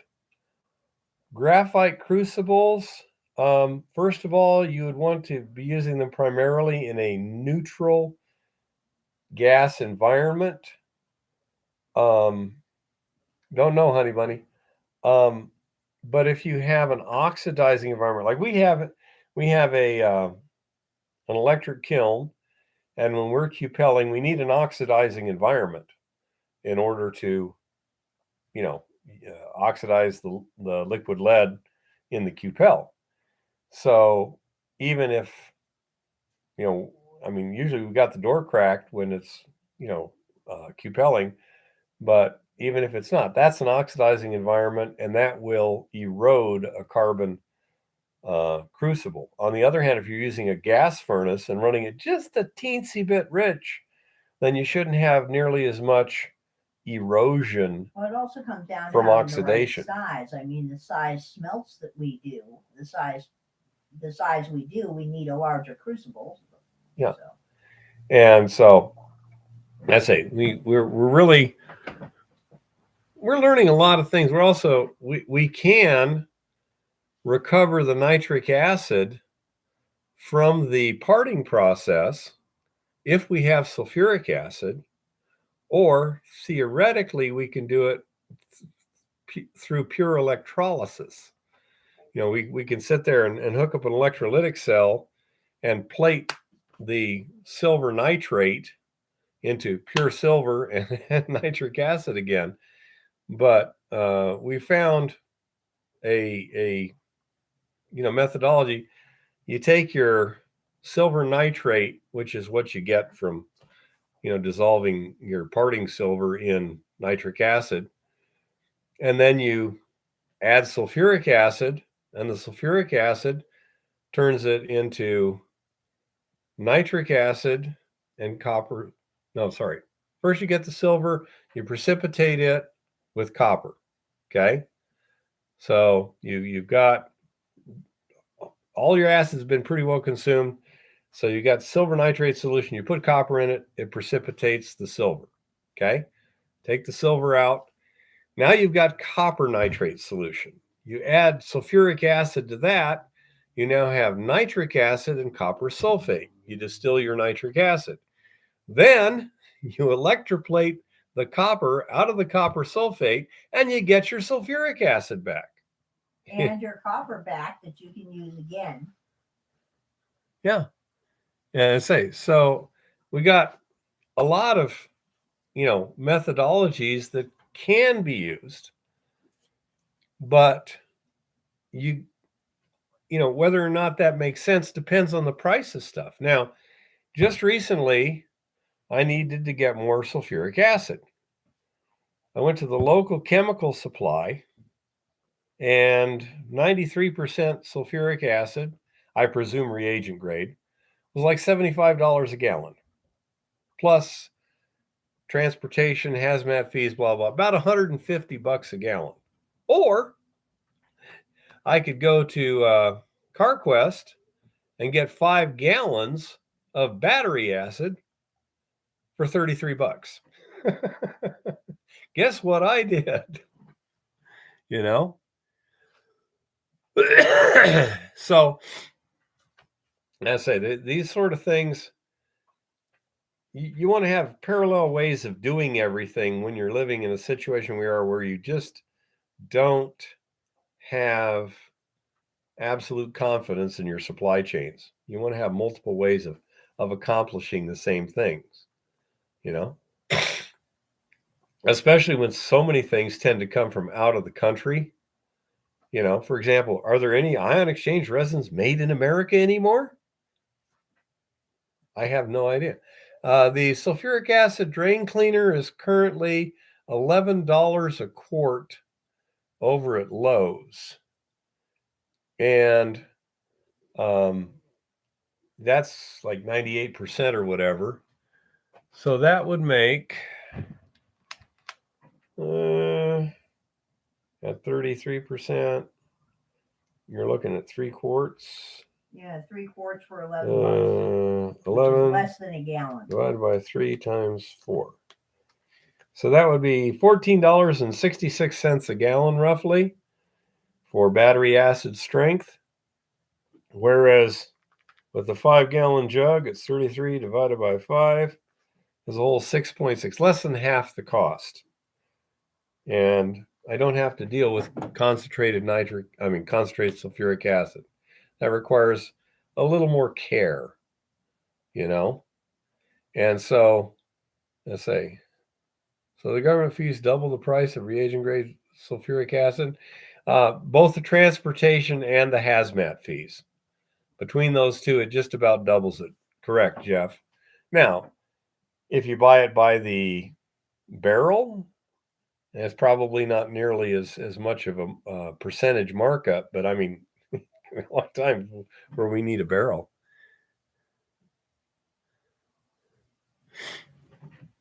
Yeah, but I mean that's one way. And when I went to CarQuest, because I knew they had it, they had cross-reference numbers for like O'Reilly and AutoZone and stuff like that. So if you need sulfuric acid, but you don't need the concentrated, if the 33% battery acid works for you, if that'll work, and it's more than we need. I mean, I'm using 1 part battery acid to 9 parts water. 9 parts? No, 8 parts water. Okay. So I mean, I'm already diluting it almost 10 to 1. So that's plenty strong for what I need. It's just, is it cheap enough? Answer, hell yeah. It's the best we can do. But yeah, I said there's all kinds of things. We got a condenser so that if we need to try and recover our nitric acid and sulfuric acid and stuff, we've got the equipment to do it. Eva was chatting with someone on the internet that works for a chemical company that does certain things. I forget exactly what it was, but they had the equipment that they could recover all of their chemicals if they wanted to, and they hadn't been because it wasn't cost effective. It cost them more to do it than the chemicals were worth. Just buy new, and then prices, everything is like doubled or whatever. And so now all of a sudden it's like, well, let's get that equipment out. Tripled. Tripled? Yeah. Yep. Tripled. So now it's like, okay, get the equipment out of the storage room there and let's set it up. And say, in these kind of uncertain times, versatility and adaptability are real survival I've been skills. saying since early last spring that we needed to be focusing on chemical recovery. Yeah, she's been focusing on. I've been worried about gold recovery. It's like, it doesn't matter if we can recover the chemicals if we can't recover gold first. Cart, horse, that sort of thing. But yeah, I say it's just one of those deals where you got all kinds of different situations, and we don't want to lock ourselves into anything. But we need to have a process, which we do now, that works start to finish, fairly efficient at each step. Cost of, well, let's forget crushing and grinding and transportation costs for the moment. But I think crushing and grinding is easily less than $20 a ton, excluding labor. Okay. When we're talking wear on the crushers and stuff. And we're talking, what was it, 3 pounds at 6? About $20 a ton for chemicals to leach the ore. Probably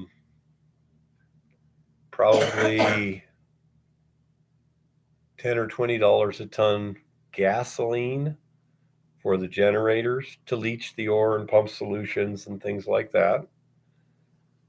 And assuming you can reuse the resin, that's less than $1 a ton. And the stripping it's hard to tell because we don't know how many times we can reuse the solution. But to make up a new batch of solution is, $1 or $2 for enough solution to charge our circuit and strip a cartridge of resin. Said cartridge contains 25 equals 14. Okay, that makes sense. Times, we're getting what, about 0.4 grams per bead, little one, right now. Okay, so 5.6 grams per batch of resin with the current equipment that we have. And probably about $60 a gram per gold. So $336 for that cartridge. And if we were had 1 ounce to the ton material, we'd fill like 4 cartridges with 1 ton of ore.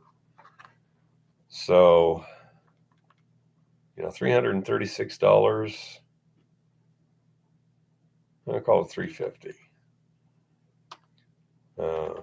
350 minus 2 for the chemicals there, minus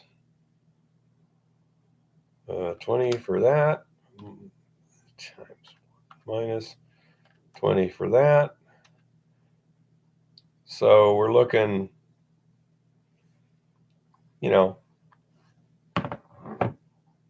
for every $350 in gold, we got $300 worth of costs, except labor, once we get it to the mill. That's including mining and transportation costs. So that ain't bad.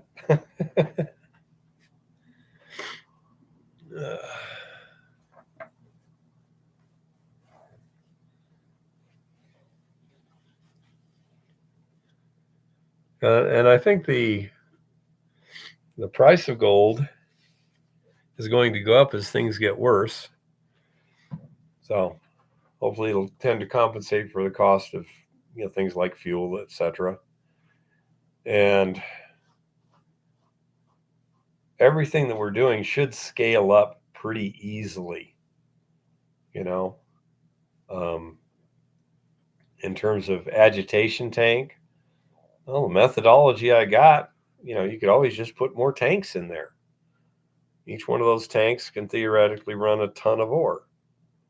So if we're doing 2 tons a day, which I think a single guy could probably crush, especially if you did a little bit of, made some feeders and stuff,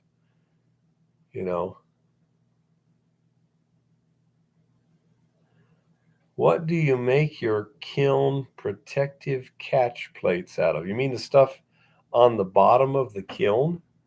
Is that what you're talking about? No. I said the cost was about 50 out of 350. So our cost was 50 divided 350. Our cost of milling is about 15%. That's not bad. The mining and the transportation, and by the way, that's excluding labor. Most of the milling stuff, except for the grinding of the ore, takes very little labor per ton. Solutions move with pumps and stuff like that. Okay, outlier. Currently, I'm testing a new product. It's a. Ooh, Coulter, you here? Let me know. It's a castable refractory. I think I bought it off of, what do you call it? Amazon or something. Comes in a little tub like this. I think it's like 5 pounds or whatever. Don't remember what the cost was. I'm thinking on the order of $15. Okay, so $3 a pound, and you need half a pound or so to make one of those things. What I'm going to see if I can have Coulter do is make me a mold so that I can just take that castable refractory, stir some up, put it in the mold, and let it harden. And it'll have a ridge around it, stuff like that. So, question, how expensive is it? Not much, a couple dollars a plate. Does it work well? Yes. It does a really good job of catching when something frosts over and stuff like that. It does a good job of catching all that corrosive material so you can then get it out of the kiln without damaging the bottom of the kiln. Also, to make it even better on the bottom of the kiln, I've used another castable refractory called Satanite. It's a finer grain material and not fiber reinforced, and just skim coated that too, so it gives kind of a protective coating on the light insulation on the bottom of the kiln, so that a little bit of spillage isn't too bad. So if anything kind of gets like that bottom plate cracks or something, and you get a little bit spill past it, it doesn't tear the heck out of your kiln. But one of the nice things is those plates, when you do have a catastrophic screw up, it boils over and there's a lot of stuff, and you can, if you notice it at a reasonable time, you can take everything out of the kiln before it's filled up that plate, spilled over the sides, and really torn stuff up. And worst case scenario, you've messed up that particular thing, and you don't worry about it. Now, if you have a crucible, and this can happen in a couple of ways, but first of all, when you're pouring a crucible, I would think that people who manufacture those things should do it by default too.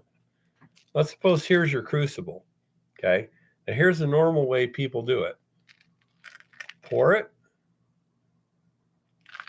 and then like this. Now, here's the problem with that. Right at this lip, that slag, the flux is pretty thick, kind of like honey. So what you'll have is a little drip right here. Then when you set it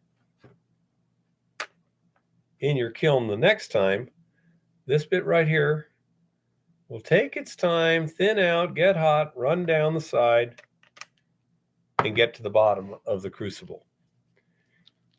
And that's where that plate, it'll stop a lot of that without letting anything happen to your kiln. If you pour properly, you don't get drips on the outside. But here's how Eva does it.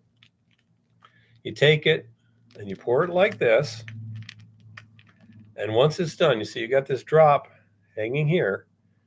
Then you continue rotating like this so that drop comes down in here. And then when you set it like this, nothing runs down the side. So when you're pouring your crucibles, don't do like this and then back up. 360-degree rotation, and you'll have a whole lot less stuff. And if you've got your stuff at the right temperature, it will be super fluid, so you should be able to get it all out to begin with. Yeah, honey bunny, when you're dealing with stuff where you've got like you're smelting copper or something, that'll work fine. And but when you're doing the assays in small quantities and stuff, yeah, it's just one of those things that you pretty much just got to pour it out of a crucible.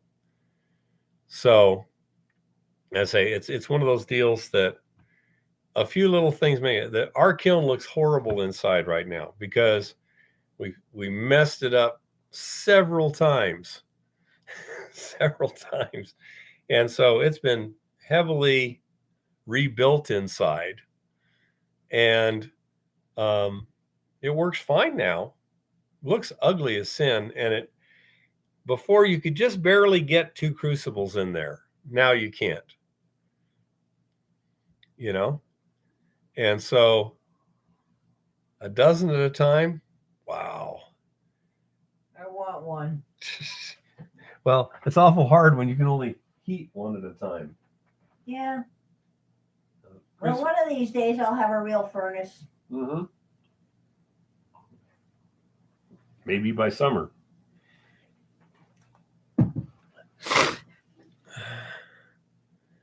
Yeah, what Chris is talking about, would you have like a dozen crucibles in a row? Or what would you say? A dozen at a time? And you reach in, pick up, and those semicircular things can grab them. And then you got a thing on top that locks them in place. You go over, and then you just do that. And you're pouring into a dozen molds at a whack. When you've got these big assay labs, I mean, they don't do it one at a time, not at all. But I say we have learned a tremendous amount about what works and what doesn't in terms of kiln construction. And somewhere down the road, circumstances permitting, we're probably going to build a kiln that's about the same height as the one we have, but wide enough so that there's an unobstructed 1 square foot of floor space. And we'll probably run on 220 volts and have elements on the sides and on the top. But on the top, the plan is to have them threaded over ceramic rods so that heating element, when it gets hot, it doesn't sag. I mean, you probably, the round coils would probably turn to something like that. But that ceramic rod provides very even support across there, and you can have it sitting on top of the sidewall insulation. So you're not dealing with staples and things like that. Wow. Cool, honey bunny. Now that's a gas kiln, right? Because that would take a lot of power if you were using electricity. And the other question is, are you trying to do assays or small laboratory smelting? Or are you doing like, melting, large things like, stripping copper out of stuff and melting it down into bars? That's a totally different kind of kiln you want. One, you just want heat. When you're dealing with what Eva's dealing with, you need controllability, you need access, and things like that.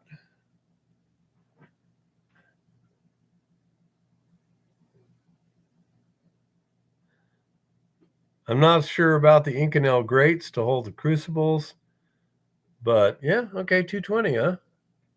Roast, melt, and smelt. Well, it should work. The concern is the heating elements themselves. Now, are those bare wire heating elements, or are they contained wire heating elements? Is the actual conductor exposed, or is it encased like a stove heating element is encased? Bare? Okay. I would suggest a couple things, okay, just from experience. Number one, get plenty of spare wire, okay? It's real cheap. Number two, if you got stuff hanging across like that, some kind of ceramic support structure, and uh, um, what was the other thing I was thinking? Oh yes, it's very important when you have unshielded, uninsulated, unelectrically insulated elements to turn the elements off before you reach in with metal implements. Okay, the reason is not so much shocking, although that's theoretically possible, but if you accidentally short across them, it instantly spot welds to the heating elements. At the same time, you want to go, ah! And so you just stretch those heating elements out. It's kind of guaranteed. So just turn off the power. Then if you accidentally touch them, doesn't hurt anything. Reach in, do what you got to do, turn the power back on. You know?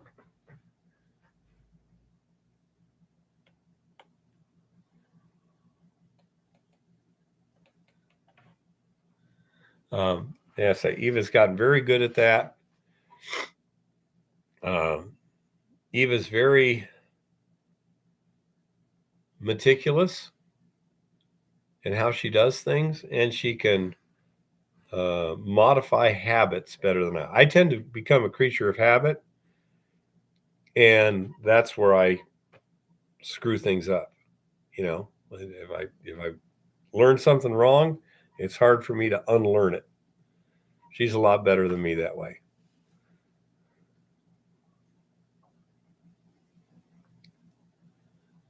How hot can quartz elements run, honey bunny? I certainly don't have 600 volts, but I'm not sure what the highest temperature they can run. I mean, certainly at some point they'll melt. So, what's max continuous operating temperature, if you know?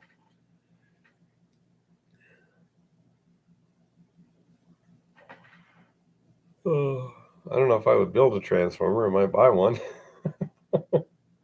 Actually, I'm pretty sure I would not build a transformer. I would buy one. I wouldn't. I don't have the knowledge.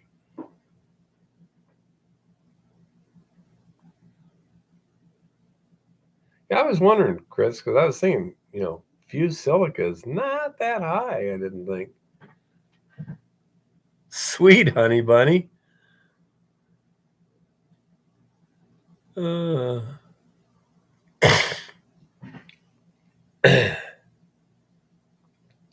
yeah. So my thought was, I've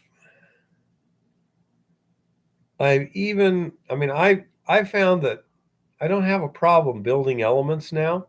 It's all in the installing part where where it's something that's easy to install it in or on. So I'm not intimidated by winding them and shaping them and stuff like that. But I want something that'll kind of hold them fairly uh, securely. And the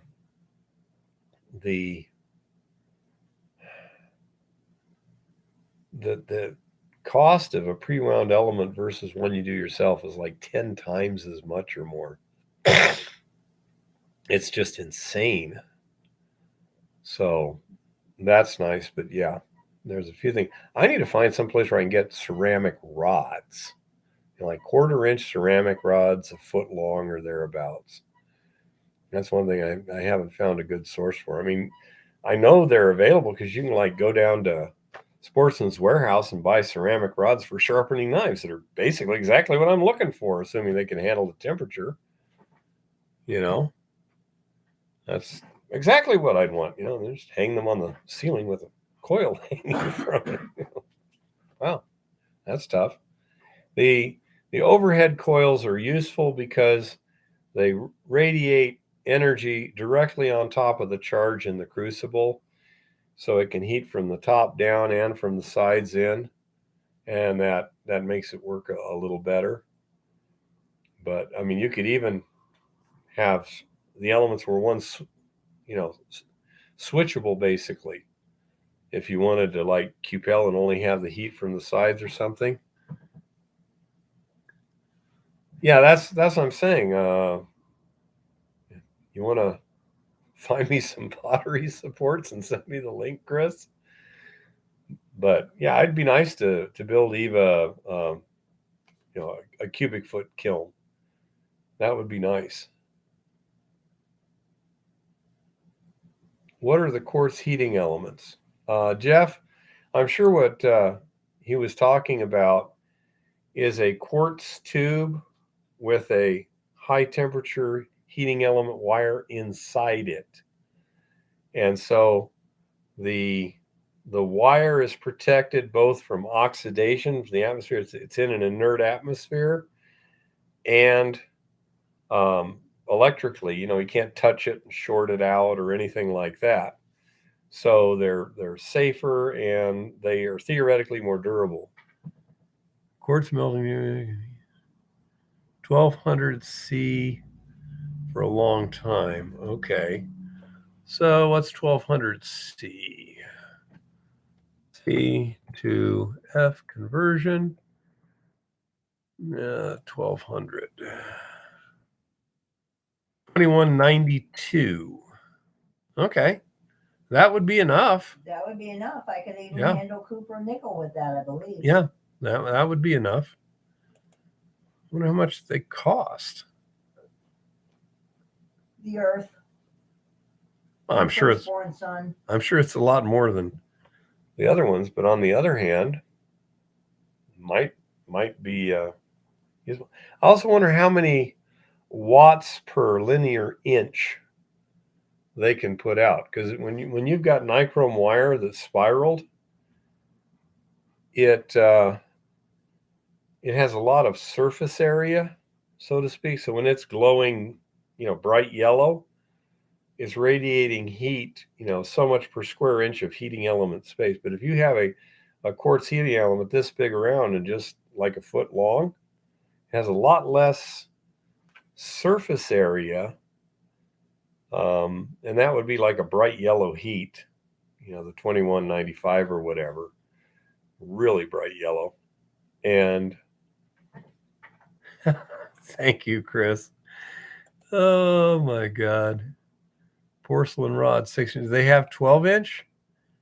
Let's see. Apparently they have various, I think 6-inch. Oh, 6-inch porcelain rod. Do they get 12? They don't have it, but let's see. Okay, I will save that. Yeah, because we need about a 12-inch long rod, or I don't know. How could I set up a support for 2 6-inchers? I don't know.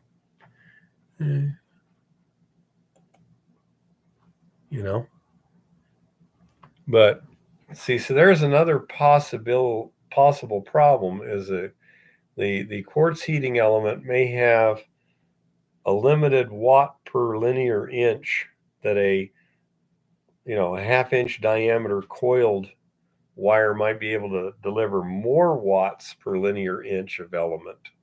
Don't know. Have to research it. But if they weren't terribly expensive and they were easy to get, that might not be a bad option. When I was in Tucson, the one problem with Helena is, it's Helena. You just can't find stuff. When I was in Tucson, if I needed this, literally I could go a half a mile from my house walking. This is what they do. They build ovens and heating elements. That's it. It's like, here's what I need. Oh, okay. Here's what the cost will be. That sort of thing. It's like, what the hell? It would be a lot nicer. But oh well. Arizona sucks rocks. Yep. Anyhow, so as I said, I'd like to have a nice little 1 cubic foot furnace, but if we can get like a gas-fired furnace that's, something that can hold like a dozen crucibles at once, that wouldn't be a bad thing. I mean, if it's free, basically. Max said I can just, come pick it up. He's got 2 or something like that. Don't know. So that's it. Well, we shall see what we shall see. But that, that's one thing we do need. We need more furnace for the future. That's for sure. Oatman is still cool. I've never been to Oatman. I've been close to Oatman. I've never been to Oatman. You know, I have seen a lot of burros in my time, though. Jeez, Martinez Lake, Arizona. Yeah, I'm not. I'm not overly impressed with burros. When I look at a burro, I think there's 3 deer that can't eat. So there's 3 dead deer, so that one burro can exist. Like would have been nice. Well, not just deer, but bighorn sheep too.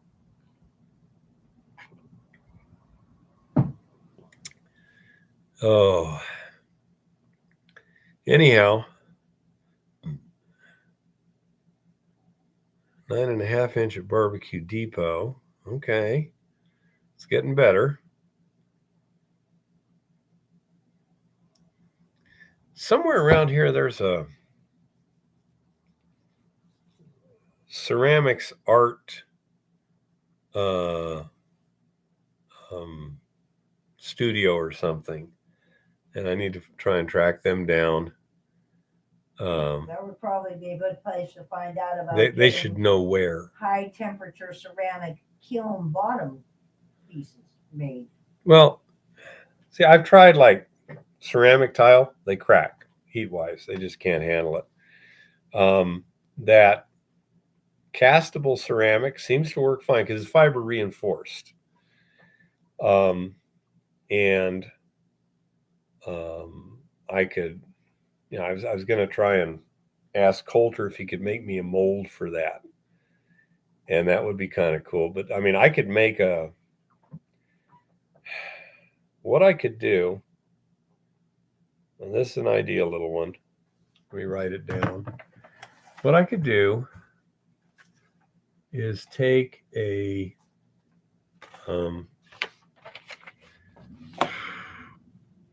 make a kiln bottom positive out of plaster of Paris. Yeah.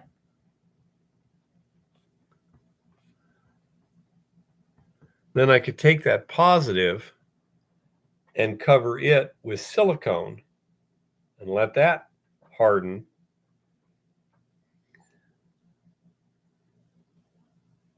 And then I could take that silicone off, and then that would be my mold for the actual high temperature ceramic kiln bottoms. And I could just, set it on a countertop, pour the castable in there, screed it flat, let it harden, 12 inch by 100 millimeter. Well, I need 12 inches long, 1/4 inch diameter. 100 millimeters, only 4 inches. So that's either a grid or a plate. Yeah.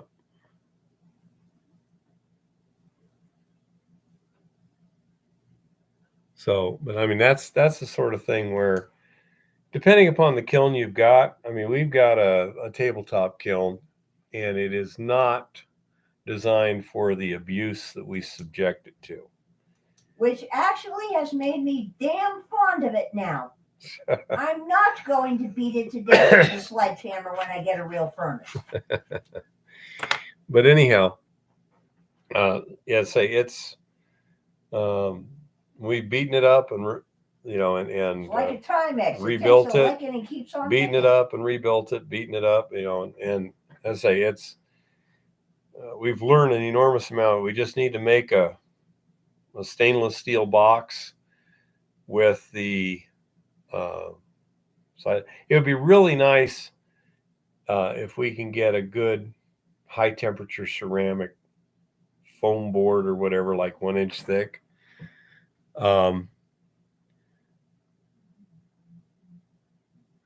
And so, by having those as the initial liners of the kiln, it'd be pretty easy to hang stuff on them. And yeah, KO wool would work too. Structurally, it's not very good, but as long as it can just hang there and do its job effectively, yeah, it's definitely got the temperature resistance.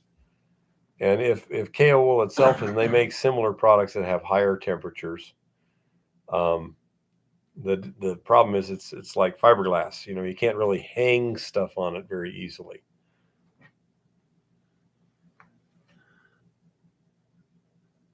Honey Bunny, when you say alumina, is that like a foamed alumina?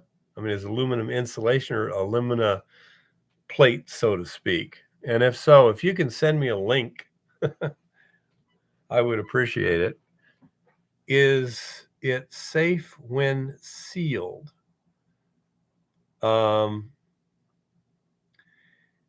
presume you mean if you take and put some kind of a hard coating of some sort on the KO wool.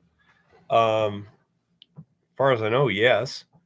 You could also take, let's suppose you had ceramic, it looks like a big floor tile, but it would actually be high temperature ceramic plate, so to speak. And then you coat that. And so you've got the KO wool sandwiched between the outer stainless steel wall and the inner high temperature ceramic wall. That's exactly how you usually use KO wool. It's usually sandwiched between two rigid things. Among other things, it's kind of like asbestos fiber. You don't really want it floating around more than you have to. And so say if you can double wall. That's the reason I like the idea of a rigid high temperature foam, because now all you do is like if you got 1-inch high temperature ceramic foam, you just sit there and put your ceiling up there and put the floor in, put the ceiling in, and stuff the walls in. You're done. Wow. What, little one? Study claims arthritis is caused by systemic racism. Arthritis is caused by systemic racism? Apparently. Whoa. Oh, and the IRS has no authority to regulate speech, apparently. Didn't think the IRS had the authority to regulate speech. Well, they think they have. I'm still wondering why they can sit there and say, you have to file a tax return and it has to be accurate. It's like, isn't that like testifying against yourself? I mean, I could see if you file a tax return. Yeah, I made some money. How much? Well, that would be testifying against myself. Because after all, if the information you're giving can result in a punishment, isn't that testifying against yourself? Seems like a clear Fifth Amendment violation to me. But, nobody asked me. Anyhow, but yeah, I'd say that's kind of my thought, is to have, I'll say, a 14-inch by 14-inch by, I don't know, 12-inch, maybe 14-inch high stainless steel box, and then just put in a 14-inch square bottom, a 14-inch square ceiling, and what would that be now? 12 by 14-inch wall, a 12 by 14-inch wall, and a 12 by 12-inch wall in the back, and just ding, ding, ding, done. Then stick a couple of supports, and hang your elements. Voila. I think that would work just fine. Say, I'm also not sure. It would seem that if the ability to turn on separate heating elements for different applications might be useful. I just have some manual switches where it's like, okay, we're not going to allow this element to run on this case, then you put your thermocouple in there and your relay and your control module and stuff. Should be hardly any more complicated than the one that we've got, except you'd need a different relay. Okay, so somebody here, well, Chris, has got high temperature resistant aluminum ceramic insulating tubes. So you could take these tubes, how long are they? 500 millimeter length. That's about 6 inches. No, sorry, 500 millimeters. I'm wrong. That's 20 inches long. Okay, roughly, yeah, 20 inches long. Let's see, can this specification? Well, let's see. Let's say 1/3 of an inch. So it's about 25 millimeters per inch. About 8.3. There's an 8 millimeter. Oh, 8 millimeter OD. Well, let's see what we got there. Quantity 1, $22.80.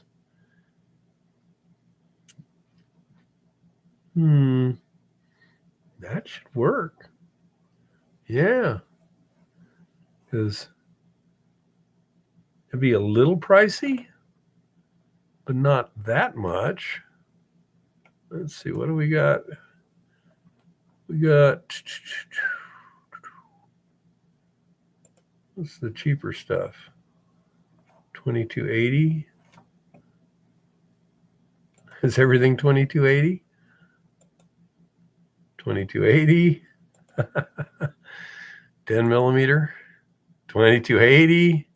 Surely something's got to be more than that. $29.80. Okay, so yeah, I'd want it as small as possible so it doesn't retain any heat. You know, it's not shielding the stuff any more than needed. But yeah, that should work. What is this stuff again? Alumina. Yeah, that'd be pretty good. Yeah, that would work. Thank you, Chris. Let's see, let me do that. Done. Yeah, that would work.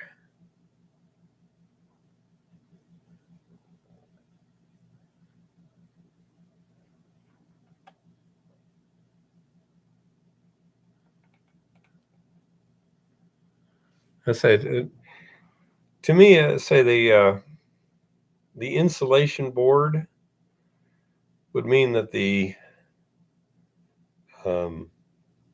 elements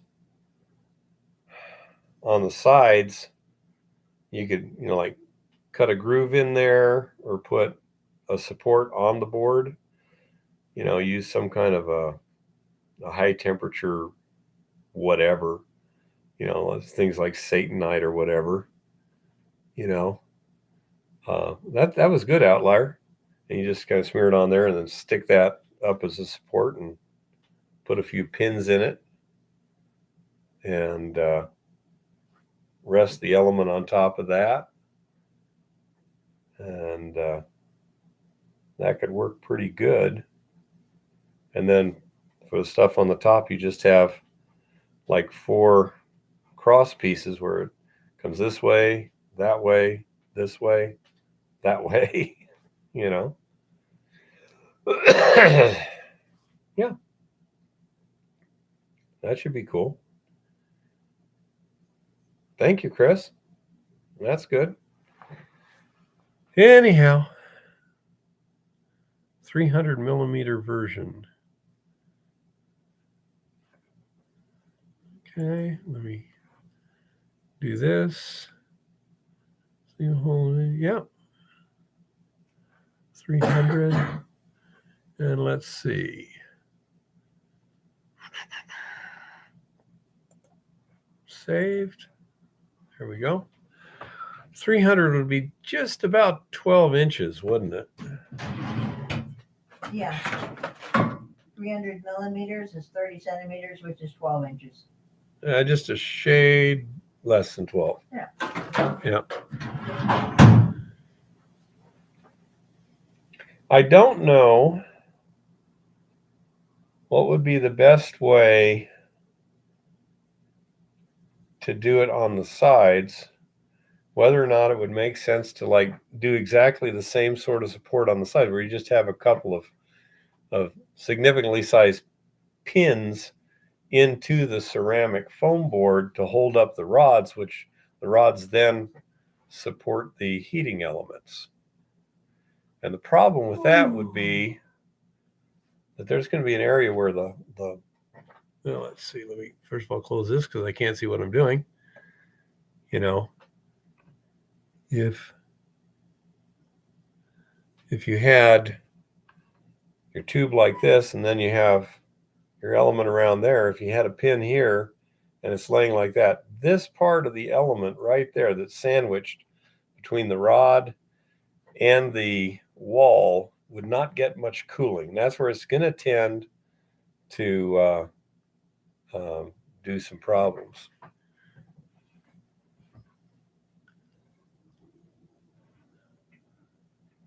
So let's say, I don't know. Say it's got some definite possibilities there. Not sure which the ideal thing would be, but then when you're inventing, shit gets complicated. But yeah, and the door could either be ceramic foam or KO wool,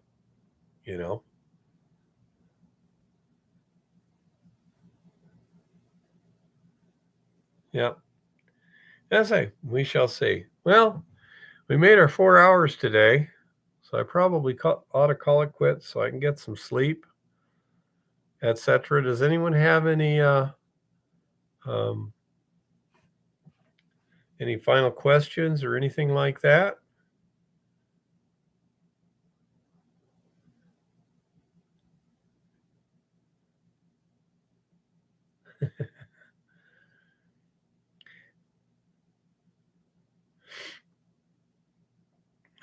Yeah, the one thing you have to watch out for when using electric heating elements, honey bunny, is if there's any place where it can't conduct and radiate the heat out well, that becomes a hot spot, and that's where it will fail. Because you're running them pretty damned hot. So if you crank that up, then that's where you're going to have a problem. I've seen just like a little spatter of slag on a heating element. And you think, well, what the heck? It's just going to all heat up the same. No. It also tends to corrode them real quick there. So, but yeah, it'd be nice to have heating elements that were easy to replace, easy to make, and didn't sag. That's a problem. Trust me on that one. We've certainly seen that. All righty. What's our printer model over there? Printer model? Yeah, LDW something or other. It's a Brother.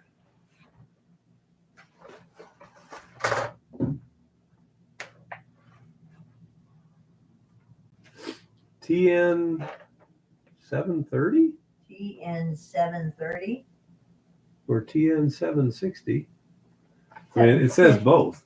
I think it is. What? I think it's 750. Jeez. Oh, look at it. Hold on. Freaking light here. Standard. Oh, those are the cartridges. Yeah. TN 730 or 760 cartridges. Oh. There it is. MFC.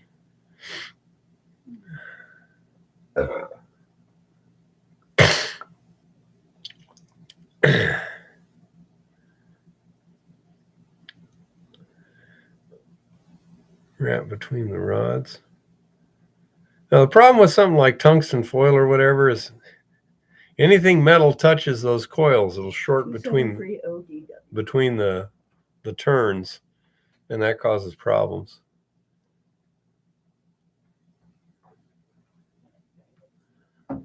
How about wrapping around the rods and then shielding them with additional refractory tubing?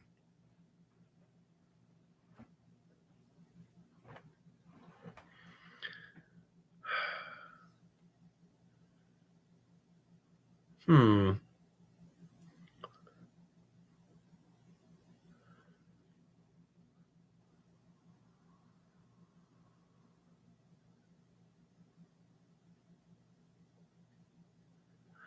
don't know. Yeah, I can see what you're saying, Chris. All righty. That's nothing we need to get done today, anyhow. I need to get back to stripping the resin that we got on hand and then testing to see how well it regenerates.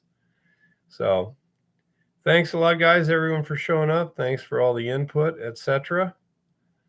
And y'all have a good week.